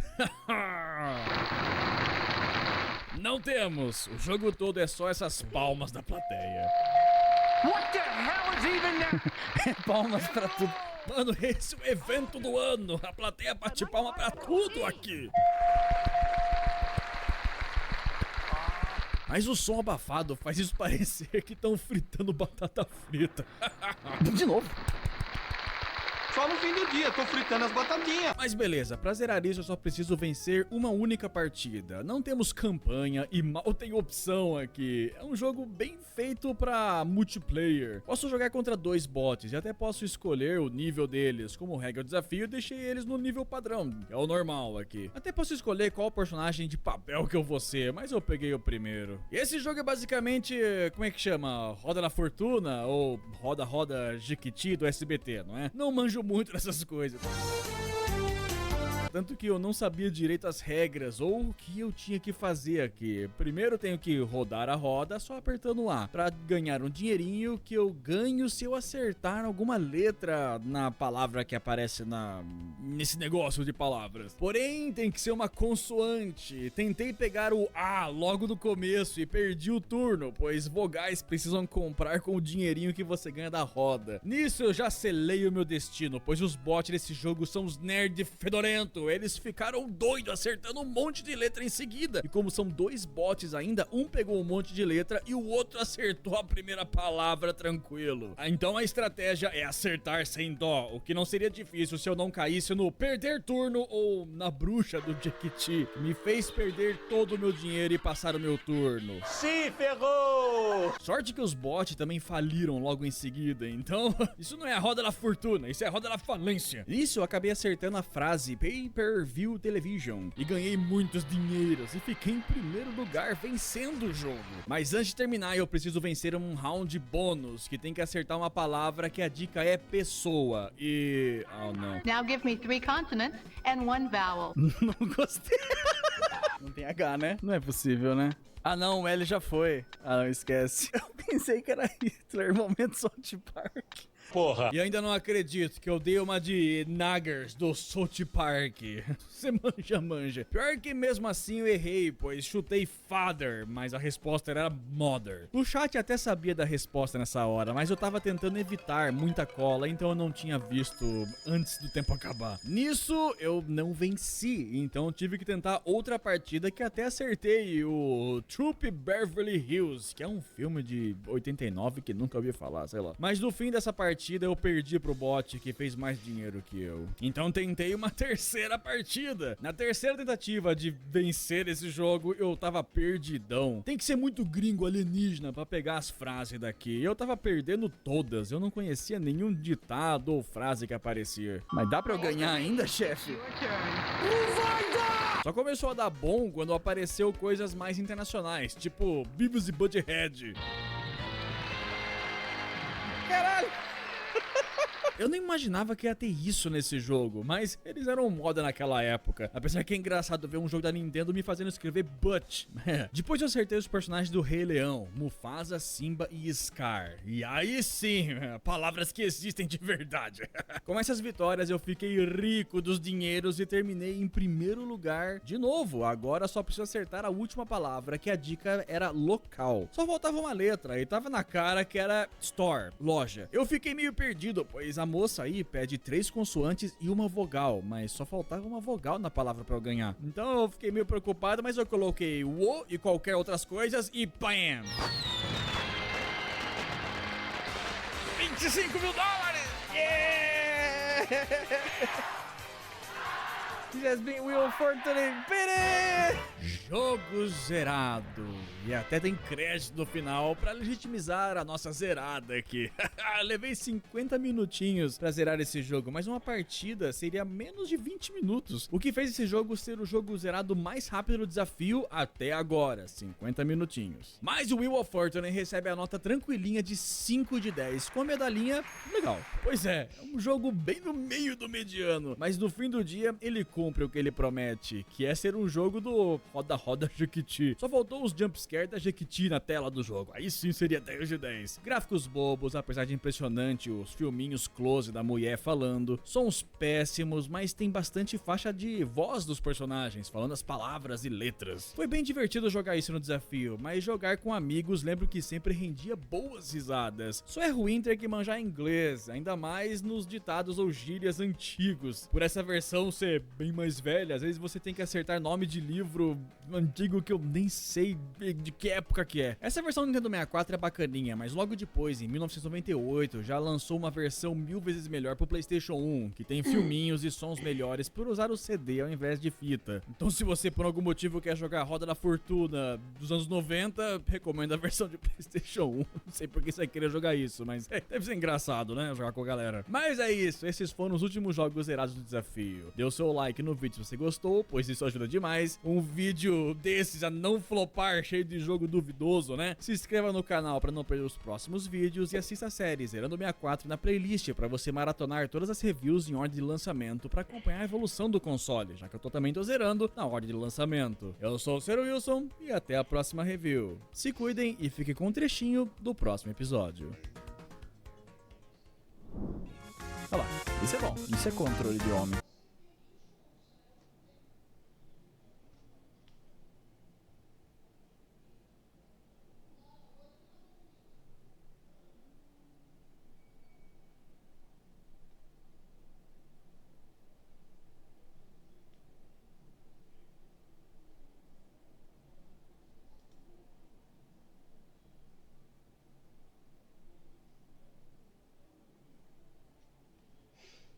Confinement in 2017. Confinement was an SCP-based black comedy about Connor, who was locked into Foundation under D-Class and used for human experiments, given that he had the power of instantly coming back to life after dying. This series was massive, garnering millions of views per episode, and receiving unanimous praise from not only the SCP community, but also the general public. It was so good that people who had never even heard of SCP stuff actually checked it out after watching, including me. Sadly, because of copyrighted music, Danny couldn't keep any of the ad revenue made from these early episodes, a lot of it going to record labels instead, because God knows they need the money. Despite the financial hurdle, Danny managed to make 4 episodes within a short time frame of a few months. Around this time is when the Confinement Patreon was getting traction too, which made sense given how long animation takes and how many people were willing to pay good money to fund this series. Things did eventually start to slow down, but the animation was getting much better and more elaborate, justifying the extra time between episodes. The last full and finished Confinement episode was released in 2019, arguably the peak of their career, with the Patreon allegedly in the thousands. Although tragedy seemed to strike when Danny fell down the stairs and broke their tailbone. This meant that working on the series would take a backseat so they could eventually get better and be able to sit down without pain. This is important later on, I swear. Behind the scenes, they collaborated with and made a ton of friends online, who even have some cameos in videos. I actually mentioned their entire friend group in the last video with Squizzy, but this time we're going to talk about Quite. So Danny had hired people at this point to work on the show to get it out faster, which is great news. Although around 2021 is when they would start dating a co-writer named Orion. Usually dating your coworkers doesn't end well, and it certainly didn't for Danny. On February 22nd of 2023, Orion made a twitlonger calling out the YouTuber Quite for many things, one of the most serious being essay and abuse. In the weeks following the call-out post, Danny would write on Instagram that they fully trusted Orion and what they were saying about Quite was 100% true. Quite later made a response, and it turns out Orion had falsely accused Quite of this serious crime. For some reason. I don't remember if a motive ever came to light, but from what I've seen, it looks like they were still bitter after a falling out they had in 2018. But yes, Quite had receipts and managed to debunk these allegations in a video you can find on their channel. Just like Fizzy Pop and the Slazo accusations, Orion deactivated their account shortly after and vanished from the internet. The heat was now on Danny, who publicly was in support of someone who falsely accused another of SA. Well, it was silent for a while until June, where Danny made the decision to stop the Patreon outright and delete their presence on the internet, which included their 1 million subscriber YouTube channel. This sadly meant the discontinuing of Confinement as a series. Wait, hold on. The Patreon content got leaked. Holy shit, it's episode 8. Let's watch, everybody.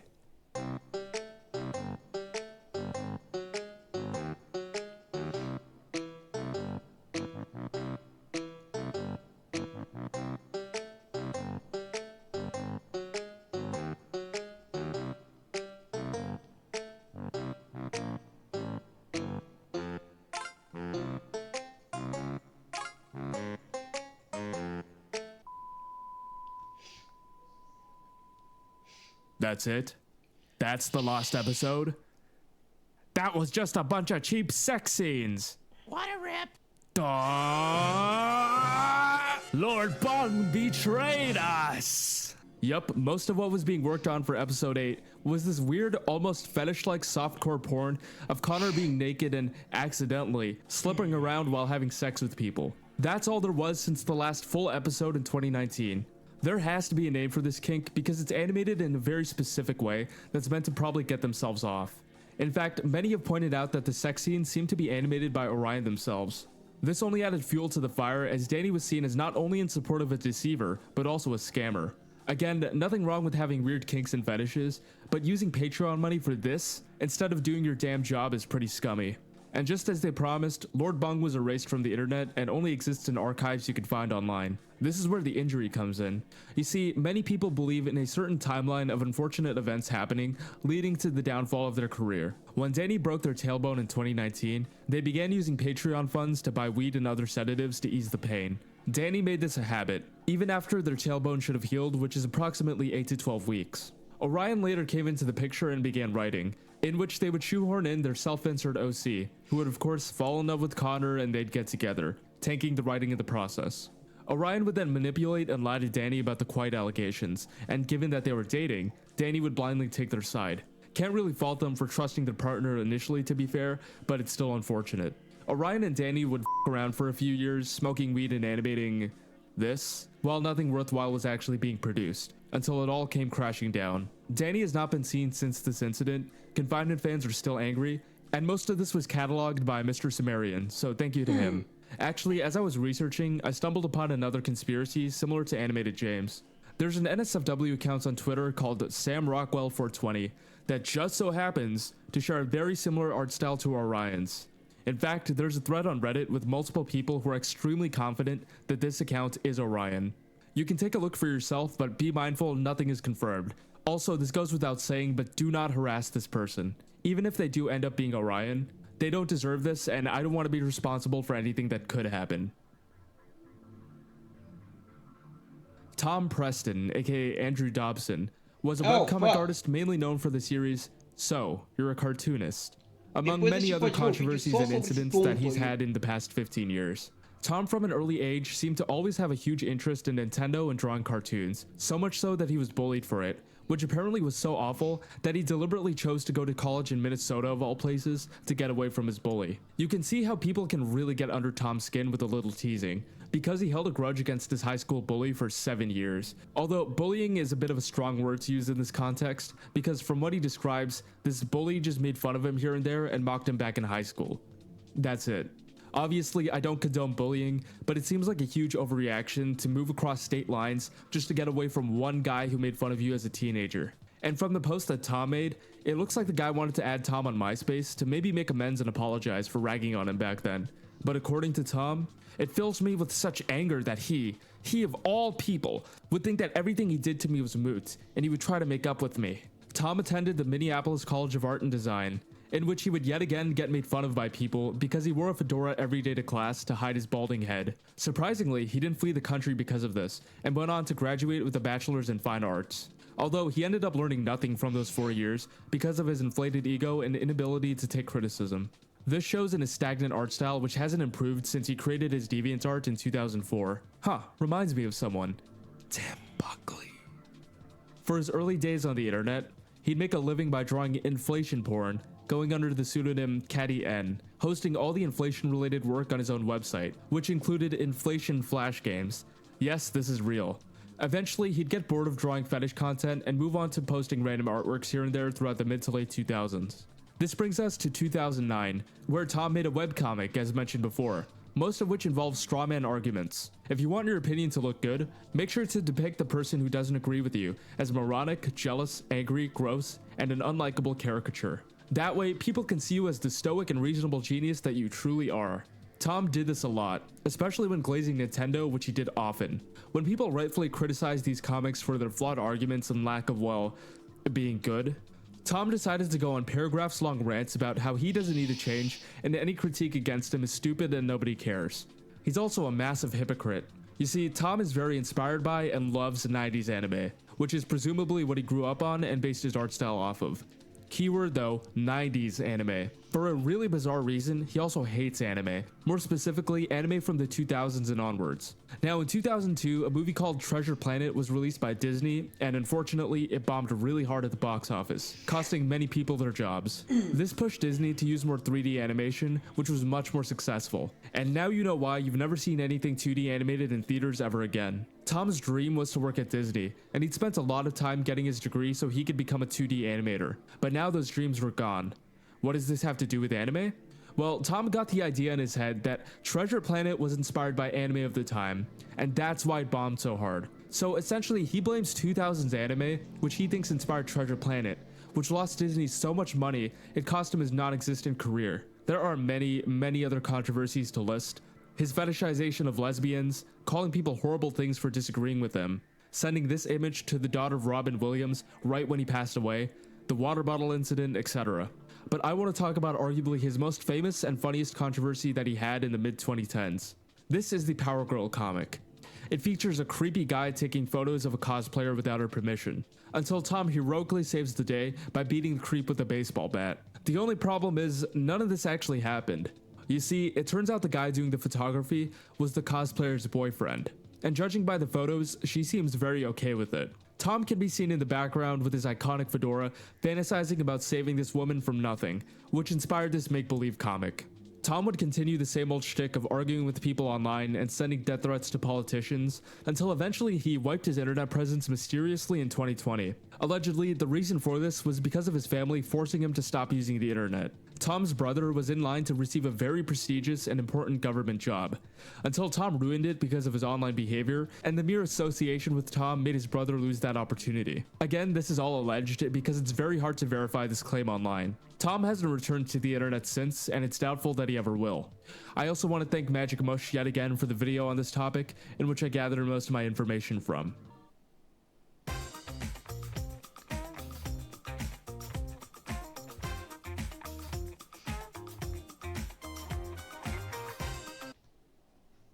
Hey, paisano! Oh my god, Mario, Luigi, Princess, Toad! Who did you expect? Foxbox Ray? Steve Cutts is a British animator whose work focuses on satirization of modern culture and society. Most of his major projects involve activism in one way, shape, or form. This ranges from things like environmentalism, corruption, greed, and the topic I'm going to focus on, smartphone addiction. In October of 2016, the band Moby hired Steve to make an animated music video for their song, Are You Lost in the World Like Me?, after seeing his previous work Man in 2012. The music video is pretty bad on all counts. I guess the message behind it is okay, but it's presented in such a dumb and pretentious way, it's hard to take seriously. The animation is trying to go for that 1930s Fleischer style, yet none of this era's techniques or movements is present in this video. You know who did do a good job at recreating this style authentically and making it look good? Studio MDHR when they made Cuphead. They knew what they were doing, unlike this. I love the part where this guy just randomly kicks a puppy for no reason. Like, why did he do that? There's also this really weird section about a minute in where he sees a woman getting harassed on the subway, but he chooses to do nothing about it solely because he won't get praise from everyone else. You know why? Because they're all staring at their cell phones. Man, I hate that people addicted to their smartphones prevents me from helping people for no ulterior motives. And God forbid a person wanting to be with someone they find attractive. You know when your parents or grandparents would always say things like, kids these days are all addicted to their smartphones and don't go outside. Well, imagine that phrase but turned into an animation and you get this. Whoa man, this is really fucking deep. Did you know that they call them cell phones because we're all prisoners to them? Society is so fucking messed up, man. Why can't everybody just read books? They're so much better because, well, they just are, okay? Puppy-chan, also known as Autumn, was an online artist known mostly for their drawings of anthropomorphic animals and suggestive furry characters which were immensely popular in the late 2010s. Autumn joined Twitter at the ripe age of 13 in 2016, already doomed from the start. Like many other artists on this list, they were bullied as a child and took refuge and support from strangers on the internet, who would validate Autumn by supporting their art career. The drawings posted were actually really well made for their age. It was something unique and polished, not seen much online, gaining them a massive fanbase who wanted even more. Their art actually becomes a point of contention later on in this segment, which I'll eventually get to. The bigger fanbase unfortunately meant more addiction to the validation that they were receiving, with many tweets fishing for attention and wanting compliments. Similar to Fallen Chungus in the last video I made, Autumn was very clearly addicted to Twitter, which would escalate as their mother, who is a Jehovah's Witness, tried to get them off the internet. This didn't work obviously, and Autumn began to really overshare about everything going on in their life, even personal mental health struggles such as age regression and suicidal thoughts, which they would use as a shield or even as ammunition later on. Not to mention their art style progressively getting more suggestive over time. Bigger boobs, bigger thighs, and a slim waist to attract all the gooners. They did this for every character in OC they drew, which was not a good thing because their fanbase was composed of a lot of minors who were being exposed to this. This escalation continued as they made a private account discussing their kinks and fetishes. In June of 2020, an anonymous Twitter account was created to call out Autumn for the suggestive artworks being exposed to minors, among other things. Autumn called for the mass reporting of that account and then made a tweet threatening to commit suicide over it. Autumn would get into an argument with the accuser in private DMs, and then unironically use the "I'm mentally ill and a minor" excuse for any form of criticism with how they handle their platform. After this incident happened, Antunes would step into the picture, but I've already talked about that, so I'm not going to go over it. Once they turned 18 in 2020, they went full NSFW on a separate pre-existing account and flipped to hating minors and wanting nothing to do with them. Although Autumn made zero effort to actually discourage minors from following them or taking precautions to brand themselves as someone who is adult only. This stuff is really important because of laws and social compliance when it comes to minors following suggestive/NSFW accounts. Autumn made an apology for doing this after getting called out, but then made another post about suicide and then deactivated. Autumn came back later and tried to rebrand to no avail. Making things worse was that their girlfriend Hazel was caught pressuring minors into their polycule, in which the whole thing just collapsed. Autumn made another suicide attempt trying to overdose on pills, yet thankfully they were saved by paramedics and hospitalized. Soon they'd be placed into a psych ward and then returned in early 2021. Despite everything that happened, Autumn continued to grow their fanbase, which was really not good for their mental health. In a thread on Autumn's private account, they would go into detail about how they were a martyr and that angels and demons were real and possessing them. They would also reveal their struggles with food, which turned out to be diabetes. Things would continue as usual, where they would make inflammatory statements, not take any criticism, and use their mental health as a shield from rightfully getting called out. However, in November of 2021, Autumn would make their biggest hit, which was Gothfield, a goth femme version of Garfield. This blew up almost instantly, and many other artists were inspired to draw the character in their own way. This got so big in fact that people eventually forgot about the origins of Gothfield, and Autumn stopped getting credit for it. This made them very angry, as they sent their fans to tell artists drawing the character to credit Autumn. They'd also go on their private account and rant about how bigger artists were assholes for ignoring them, which just kinda reeks of entitlement and jealousy. Yet again, as the months went on, it was more suicidal tweets, more fights with random people, and more terrible suggestive art. This would spiral into manic tweets on their private accounts about God, the Antichrist, and threatening to commit suicide via ingesting blueberries, which apparently they were allergic to. Obviously, this didn't work, and they began overdosing on pills again, which also didn't work. Autumn blamed this on their other personalities, alluding to having DIT. But at this point, people were sick of their behavior, which hadn't changed for years. Autumn then decided to go full NSFW on their main account and posted very lewd images of their characters, which were interacted with by a lot of minors. Speaking of minors, Autumn confessed on their private account that they were interacting with a minor that was getting really suggestive and lewd with them. The minor had been called out before for drawing NSFW at the age of 15 and was asking Autumn to retweet their stuff. Despite saying that they were going to stop interacting with them, Autumn lied and kept doing it, even retweeting and interacting with their NSFW work. This was the final straw, as a vast majority of people called them out for grooming. Even their diehard fans were not okay with what happened. DMs would also leak of Autumn even encouraging the minor to post NSFW on a private account, instead of doing the responsible thing and telling them to stop drawing it altogether. The backlash was so strong that Autumn deactivated their account for good. Until all of a sudden, this account called Kung Fu Revy popped up. This account was presumably run by an Asian person who didn't speak a lot of English.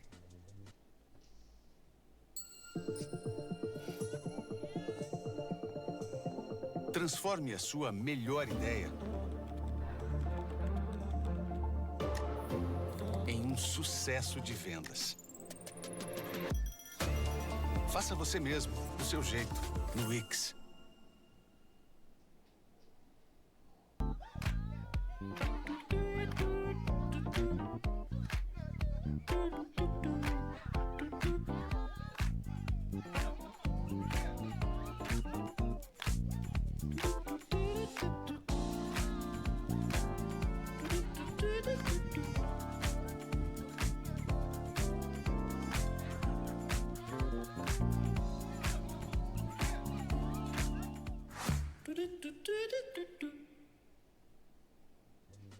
Except it wasn't.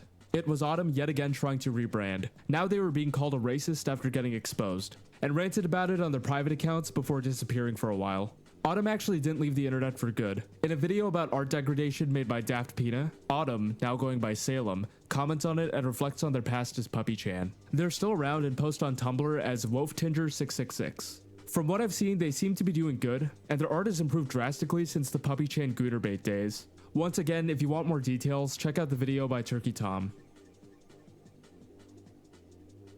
If you are a successful artist online, ranging from the early to late 2010s, especially on sites like Tumblr and DeviantArt, you've probably heard the legend of the Wonder Bread guy. He was a mysterious, anonymous, and surprisingly wealthy commissioner who would spend thousands upon thousands of dollars commissioning very specific drawings from different artists. The drawings were of evil, blonde, and wealthy businesswomen at grocery stores, buying dozens of loaves of white Wonder Bread. If you haven't clocked it already, this is definitely a fetish. The person who was commissioning all these pieces went by the username Merlogic1 on DeviantArt and other sites. However, there's also a lesser known type of artwork he likes to commission. Sometimes, he prefers evil, blonde, and wealthy businesswomen tearing down forests and building sandwich factories, in a cartoonishly nefarious sort of way. Even Shadman was contacted by this guy in 2018 to do a commission, except for some reason, this was something Shad refused to draw. Yes, the same Shadman who drew CP and other horrible things refused to do some tame fetish art that arguably isn't even that sexual. And this should be noted, according to him in the interview with the YouTuber Scumbagovich, he claims to have been completely unaware about all the horrible things Shadman had done or his reputation. Before I even got to that point, you know, I'm just a little young mer going around asking people for different commissions. I don't do background checks on any of the characters that I ask for commissions because, So let me stop you right there. One quick thing.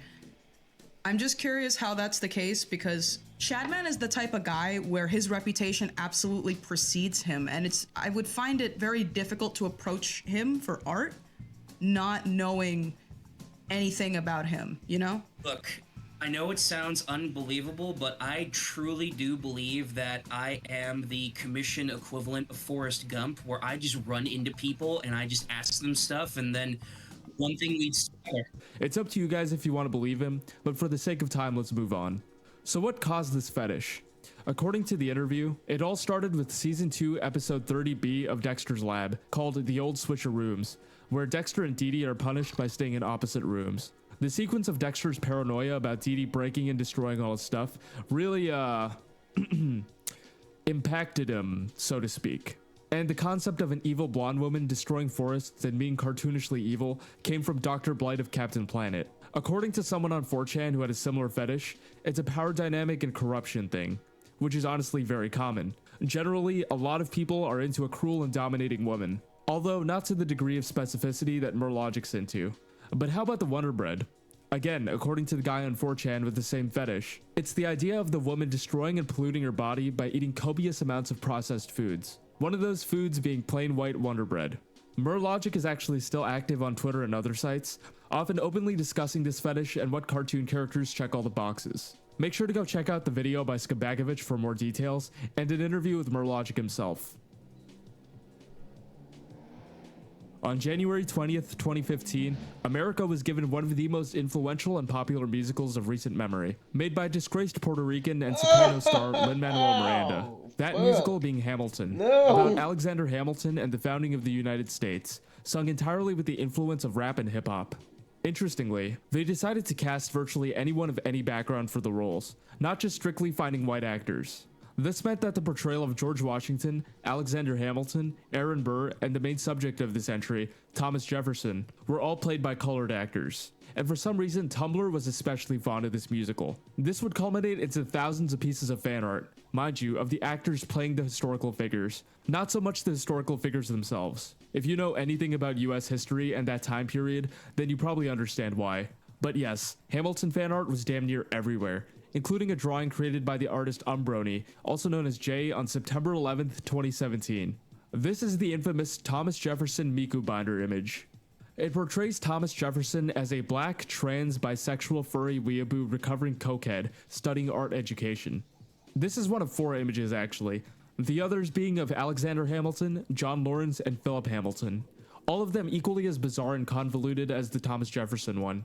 If you're wondering about the Miku binder part, by the way, it refers to the trans part of the drawing, not like a school binder. You see, many trans men and non-binary people use what's called a binder, which you strap onto your torso, and it essentially flattens and hides the appearance of breasts, giving you a more androgynous or masculine look, depending on what you're going for. This binder specifically had a Hatsune Miku print on it, which is a famous Vocaloid software from 2007. Many people quickly had a problem with this image, given that Jay was making drawings of real people and giving them fictitious identities such as being gay, non-binary, colored, etc. Not to mention the fact that most of these guys were slave owners and have done some horrible things.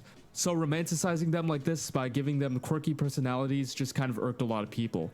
In fact, this is a major problem that many agreed the musical had as well.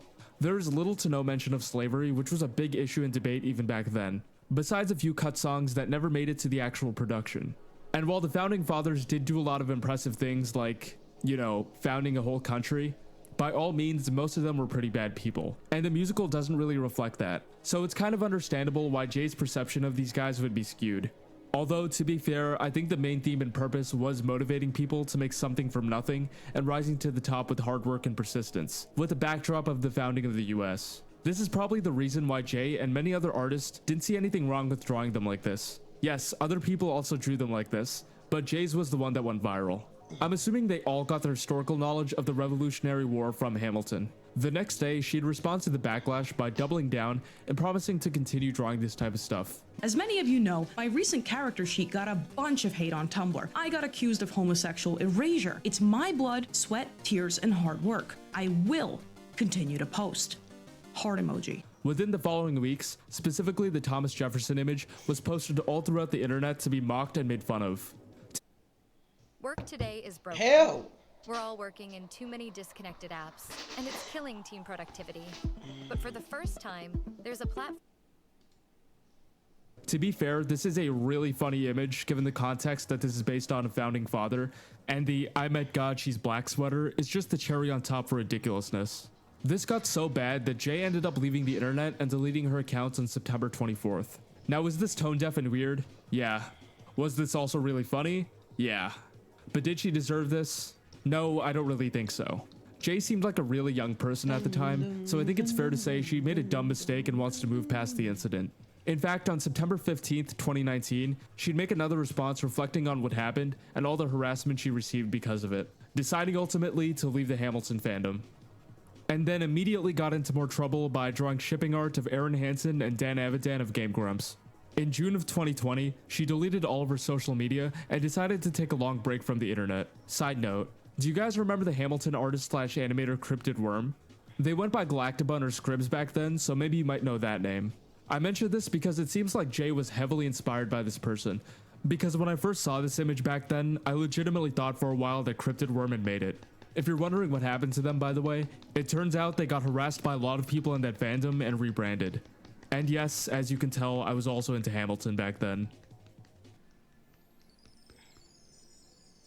Inkplasm, also known as Wellwraith, is a semi-popular NSFW artist online known for their ghost, slime, and furry OCs that got a lot of attention from the wrong kinds of people, and forever ruined a generation of young Twitter artists.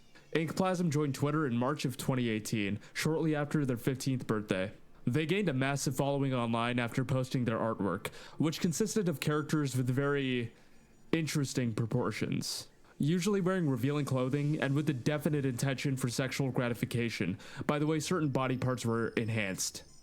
The problem being, as mentioned before, these drawings were made by a 15-year-old, which is not good for many reasons. The biggest reason being that a plethora of fully grown adults were following and interacting with Inkplasm because of these suggestive drawings. Of course, I'm not one to victim blame when it's very much the fault of the adults here, but for Inkplasm's own safety, it was also really not a good idea to be drawing things like this and publicly posting them online. Another problem being the amount of minors which were also following and interacting with Inkplasm, being exposed to their artwork. This started becoming a bigger issue as time went on, as they gained over 40,000 followers in the span of a year. By 2020, they had expanded to other sites like Furfinity and Newgrounds. However, on August 24th of that year, the user RenoX, otherwise known as Sharb, made a call-out post on Inkplasm. The post detailed Inkplasm not only willing to draw an NSFW commission for Sharp's friend named Beta, who was a minor, but also willing to grant a discount if they sent a video of themselves jacking off in public. Beta was obviously very hesitant about doing this, given that it was a very strange request from an artist, and also because they were underage and about to send this artist CP of themselves. Now, just to be clear, Ink would have been around 17 years old at the time, which is still a minor, but holy shit, I cannot express how reckless, stupid, and irresponsible it is to ask that of someone who's also underage. Obviously, after some thinking, Inkplasm realized how bad of an idea this was and started to delete messages they had sent, before even apologizing or telling Beta about getting cold feet. Eventually, they would convince Beta to keep quiet about the whole situation and to wipe the DMs between them, even seemingly offering up a bribe in the guise of a free gift. Also alluding that it would be bad for both of them if this got out, trying to garner sympathy. Of course, none of that worked given that the information was released publicly.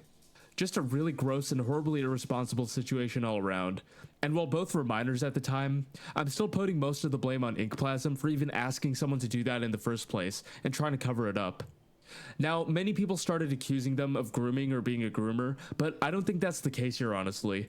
You could argue that there was a power dynamic with their high follower accounts, but it's a bit of a stretch to say that. Also, there's the fact that they were both the same age at the time. Not too long after, Inkplasm would make a response on Twitter, although because their account is now private and there's no archives online, this has been lost to time.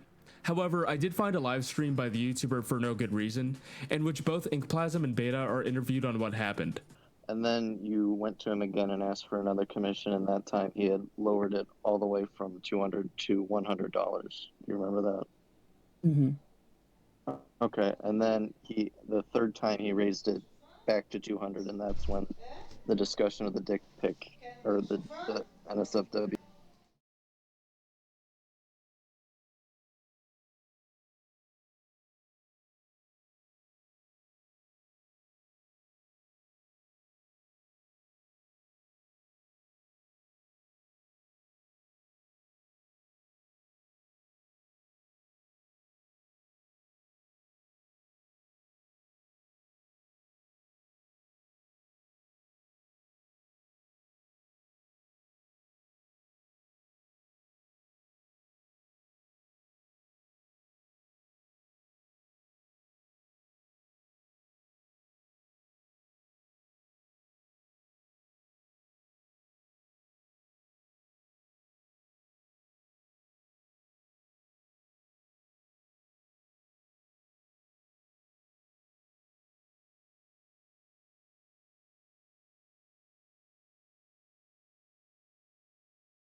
Video came out. That is also correct, right?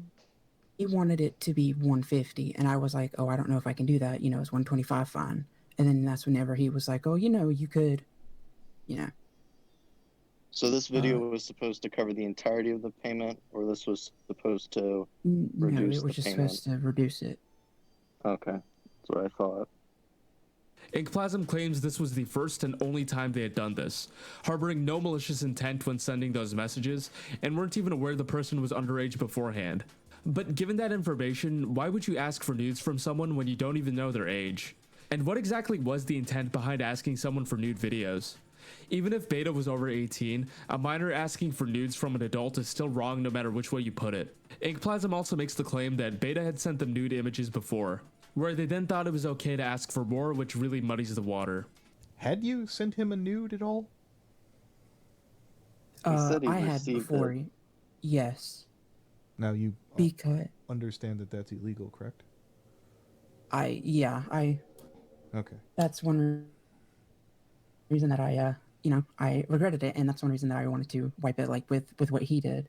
Despite this incident, Inkplasm continued to post more suggestive art and grew their fanbase until they turned 18 years old, when they decided to abandon the Inkplasm name and created a full-blown NSFW account called Wellwraith in February 2021. This topic was honestly very hard to research, given the lack of archives and extreme vagueness in which people talk about Inkplasm. I always saw tweets like the Inkplasm incident, or about how they were very controversial and disliked, yet nobody expands on the details. If there's anything major I missed out on, then feel free to let me know in the comments. Also, shout out to that live stream I mentioned earlier, but for no good reason. This topic would have been very short without it. So remember all the way back in part 1, where I talked about a guy who seemed a little too sympathetic towards John Bob? Well, we're gonna talk about him now. This is Tarhead. Tarhead was another artist in John's friend group who specialized in creepy and scary artwork, creating his Twitter in 2017. His art was honestly very well made, with an extraordinary use of color and line work, even creating official works for the Binding of Isaac. Eventually, he'd get into contact with John and they'd become close friends, where Tarhead would gain thousands of followers and fans by associating with that whole community. As you know, John was outed as being a groomer in August of 2020, and like many others in that community, Tarhead also made a response to the situation. This response was very strange though. While other ex-friends of his condemned his actions and were appalled by his behavior, Tarhead seemed to downplay the situation and chalked it up to being a perverted and touch-starved simp. On September 1st, 2020, an anonymous victim would come forward after seeing that tweet and accuse Tarhead of being a groomer himself. She alleged that Tarhead had phone sex with her and they repeatedly sexted throughout early 2020, with him not even asking how old she was prior to it. Turns out she was only 15, but made sure to tell him afterwards. Although for some reason, Tarhead didn't seem bothered by this at all, despite the fact that he was 21 at the time, continuing to exchange lewd messages. Worst of all is that he allegedly convinced her to send nude photos of herself to him, where he saved the images on his phone and admitted to ejaculating to them. Eventually, he realized how f***ed of a situation this was and decided to needlessly insult and bully her to get her to leave him, trying to wash his hands of the whole thing. He even called her the N-word with a hard R, which obviously made things a lot worse. The insults and bullying from this guy who she had feelings for made her emotionally unstable, where she'd cry herself to sleep every night. After confiding about the problem she was having to her friends, she realized that Tarhead was grooming her.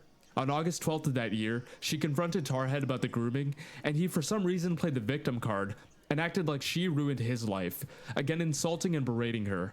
Eventually, she'd get fed up and made the call-out post against him. People were already in shock after the John Bob situation a few days prior, and another groomer being outed in that community made things even crazier. Then there was Tarhead's response the next day, which, if you're wondering, was a disingenuous and sloppy apology to his audience and the victim, where he even gets the date he met the victim wrong in the first few sentences. He does provide additional context though, such as confirming he knew about the age gap and how wrong the whole thing was, and that she also had a boyfriend during all of this. In fact, the reason they stopped talking was because her boyfriend found out what was going on and put a stop to it. Tarhead quietly deactivated his account after receiving a ton of backlash from angry fans and ex-friends. The funniest part was that Leafy is here, yes, that Leafy, was apparently an idol to Tarhead. Leafy somehow found the response when it was posted and made this statement which probably crushed him. 2 weeks later, the victim was revealed to be a person named Cypher Sister, who was also an artist that's into drawing scary and creepy artwork. She would release a video on her channel explaining the whole situation in more detail and providing context. I have to be honest though, it really feels like Cypher was somewhat defending Tarhead and was still being manipulated by him.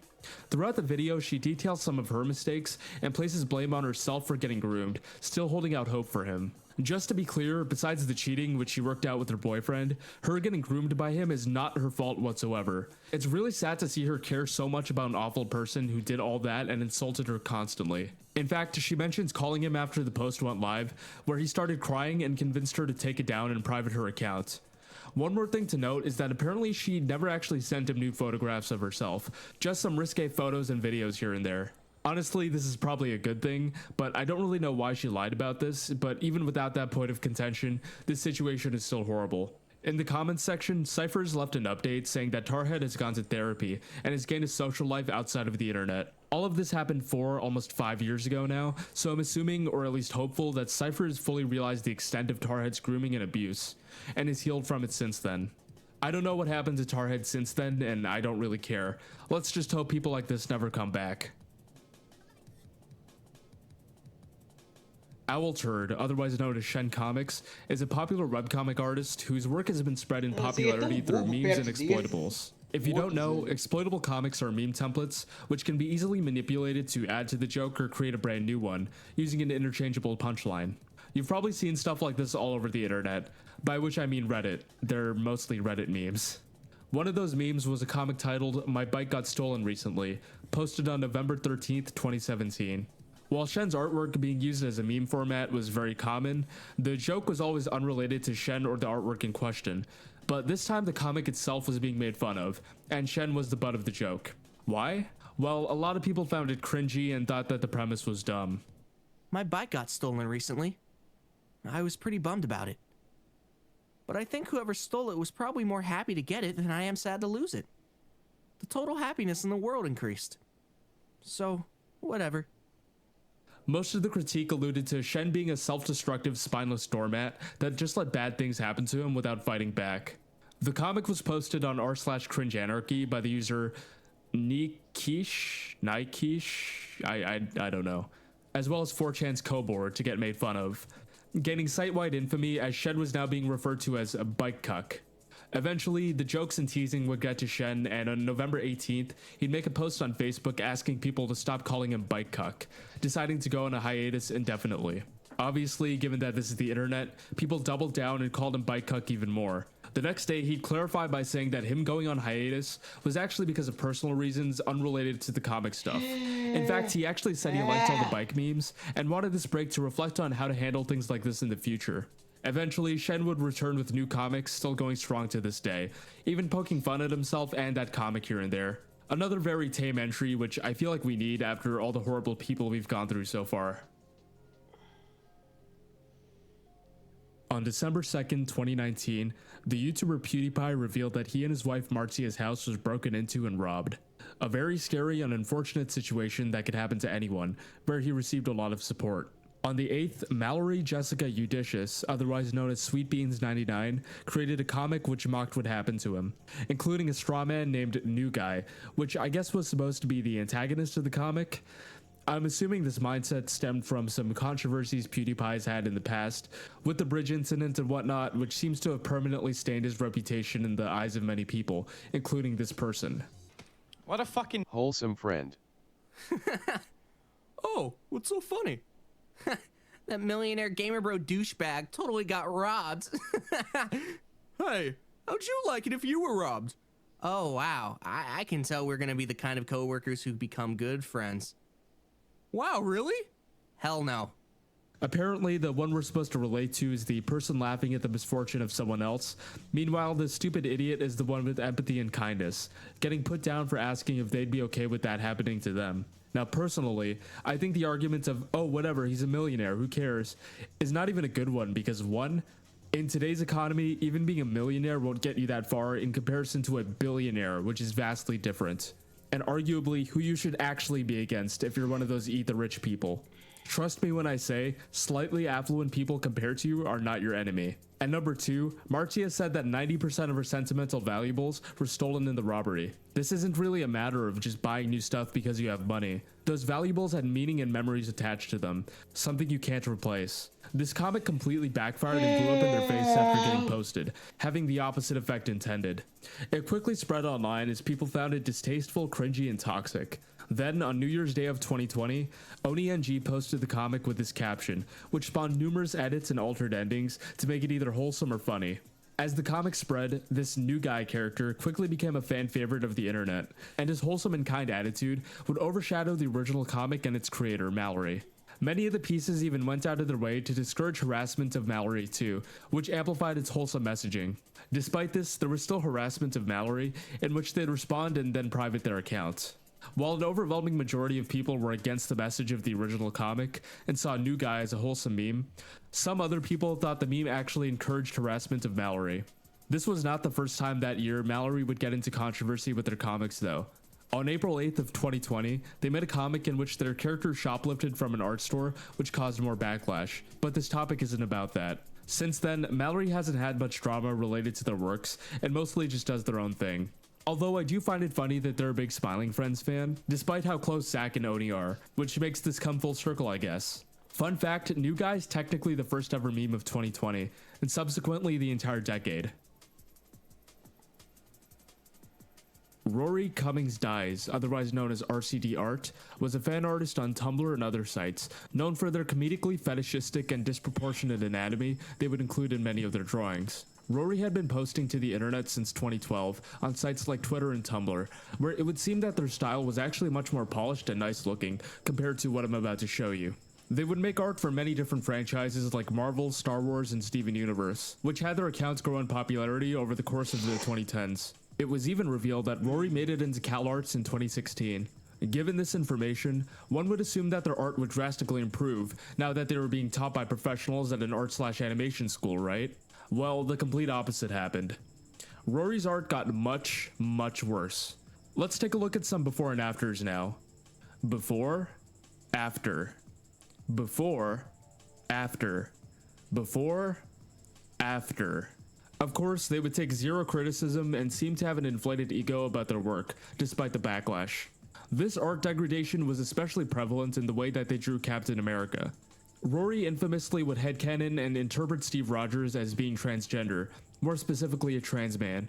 Now, there's nothing inherently wrong with this, even though the canon character was born as a man. However, many had pointed out that Rory blatantly fetishized certain features of this character and was being called transphobic.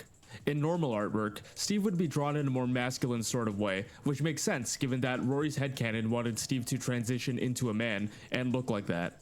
However, they would draw multiple pieces of NSFW artwork which inflated the chest, slimmed the waist, thickened the thighs, and overall made Steve look a lot more feminine, which completely goes against the idea they had going. And you can clearly tell this is some sort of fetish by the way it's drawn. Then there was the racism allegations, which was probably the peak of their infamy as these two drawings I'm about to show you were trashed all over the internet in January of 2018. This is the Star Wars character Finn. Do you want to see how Rory drew this character?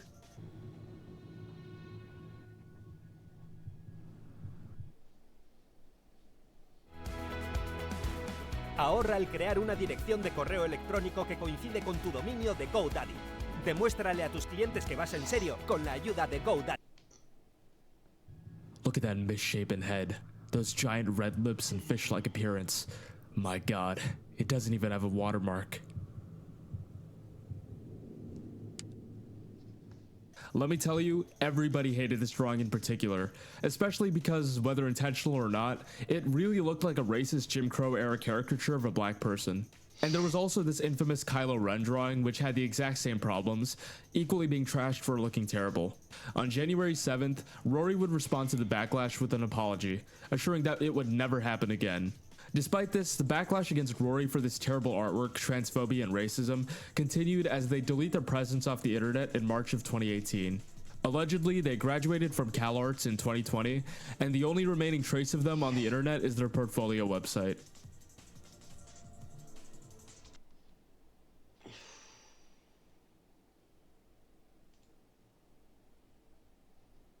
Até a próxima, caralho. 3 horas essa